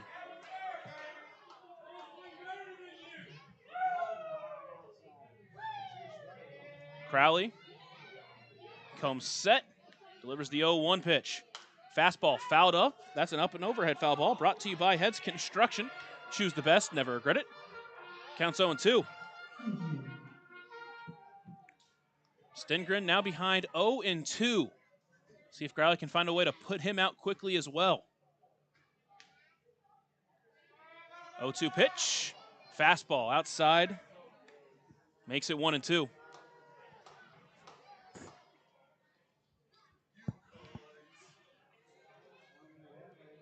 Off to a quick start in the inning is Crowley. Already has a strikeout. Now Stengren at 1-2. Crowley sets and delivers. Swung on and missed for strike 3. Back-to-back German-American big strikeouts. And there's 2 away as Stengren goes down, and back to the top of the lineup, Liam MacArthur, the final hope for Joliet here in this ballgame. Strikeout batter of the game. Left fielder 28, Liam MacArthur. MacArthur on the game. He's 0-4, reached once on an error. Had a hit taken away from him back in the first, but he's grounded out, flown out, and lined out. First pitch, fastball, finds his zone at the knees for strike 1. In fact, in his save in Mississippi, he just needed 4 pitches to earn that save. Here's the 0-1 pitch. Fastball taken inside as McCarthy checks. Make it 1-1.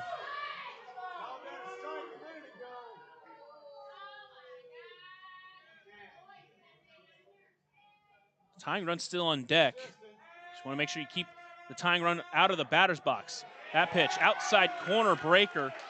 MacArthur looks at that one, and now he's behind 1-2.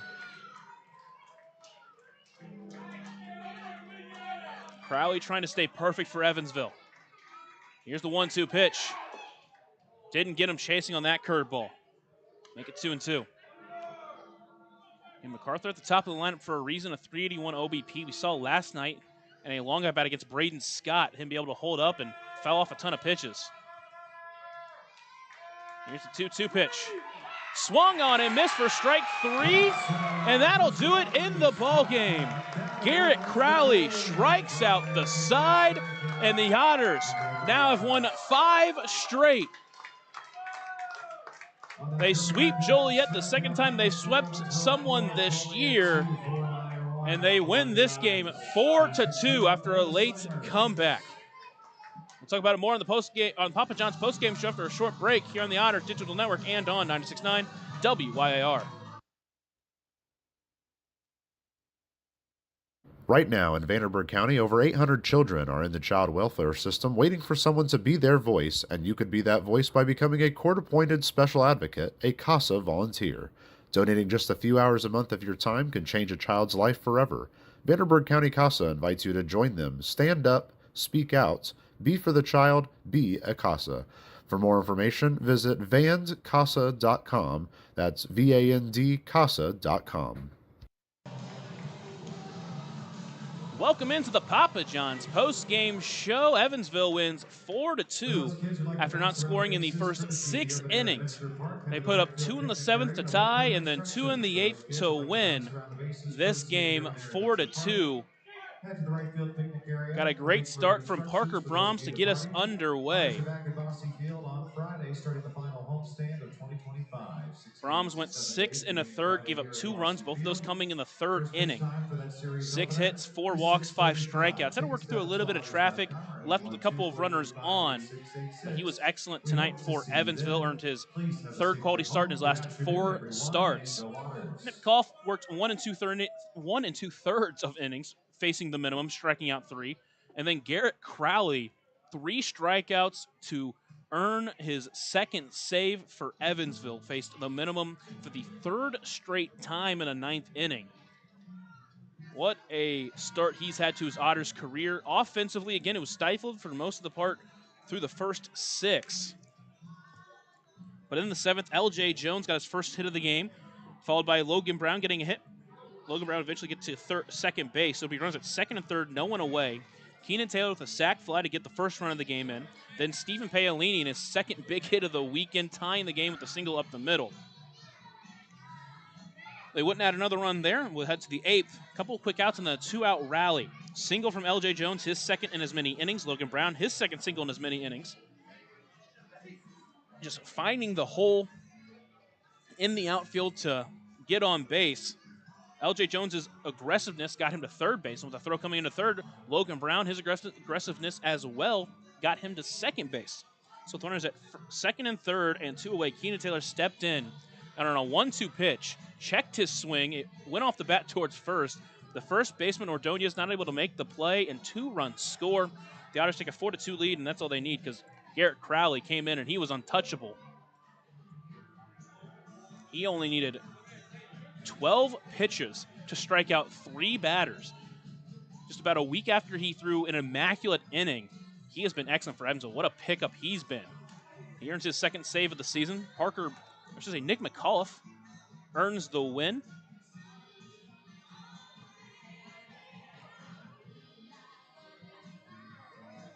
And a big bounce-back game for McAuliffe as well. That would be his 2nd win of the season. What a bounce-back performance for McAuliffe. I just want to talk about that because last 2 outings, one against Windy City and one against Mississippi, he'd only recorded 1 out. Had faced 8 batters, 7 of them reached. But this time came out, faced the minimum, struck out the final two batters of the 7th inning, runners at first and second, keeping them stranded. And then came in and pitched a clean 8th as well, getting another strikeout. Excellent performance from him tonight, and then a very well-earned win, and then Garrett Crowley, a very well-earned save. So I'll do it from the ballpark. Evansville now on a 5-game winning streak, the longest winning streak they've been on this season. And they will take that on the road with them to Washington. Travel day Monday. First game starts on Tuesday in Washington at 6:05 p.m. It'll be a short 3-game road trip as Evansville, after that series, comes back to Bosse Field to take on Windy City for 3 games next weekend, and then Florence for the final final home series of the season for 3 games before they go out to Gateway to finish this season. Again, Evansville might be out of the playoff race, but these are some valuable wins for a young team that can continue to grow and set themselves up for next year. And the biggest thing I think that I've seen over this team, really since the Windy City series started, if you even want to include New York series, that's fine, is that this team at this point is basically going out there saying they're never going to go down easily. Even in games where they've gotten a big deficit, they've fought back, they've made it close, they've brought the tying run to the plate, even though it seems like they're not even going to have a chance to do that. They're going to, bring the tying run into scoring position. They're going to be close, and sometimes they don't complete the comeback, but at least they're giving a fight. And then you have nights like this where they do. They down 2-0 for most of the night, then come back in that 7th inning, get some big hits. They get two quick outs in the 8th, and then instead of going down quickly in that inning, they fight. L.J. Jones gets a single. Logan Brown gets a bloop single. Keenan Taylor gets a check swing single. They score 2 runs there. They're aggressive. They're smart on the base paths. And they just don't give up. And that's kind of been the big difference in this team. And even though, again, as I mentioned, you're out of the postseason race for this year, set yourself up with some big character-building wins going into next year. But that'll do it for me here at the ballpark. Next time that I'll be live will be the 6:05 p.m. scheduled start time out in Washington. It'll be, of course, 20 minutes earlier for the Papa John's pregame show for those 3 games. But until then, I'm Lucas Macklin, signing off from the Otters Digital Network and on 96.9 WYIR. And as always, have a blessed day, Otters fans.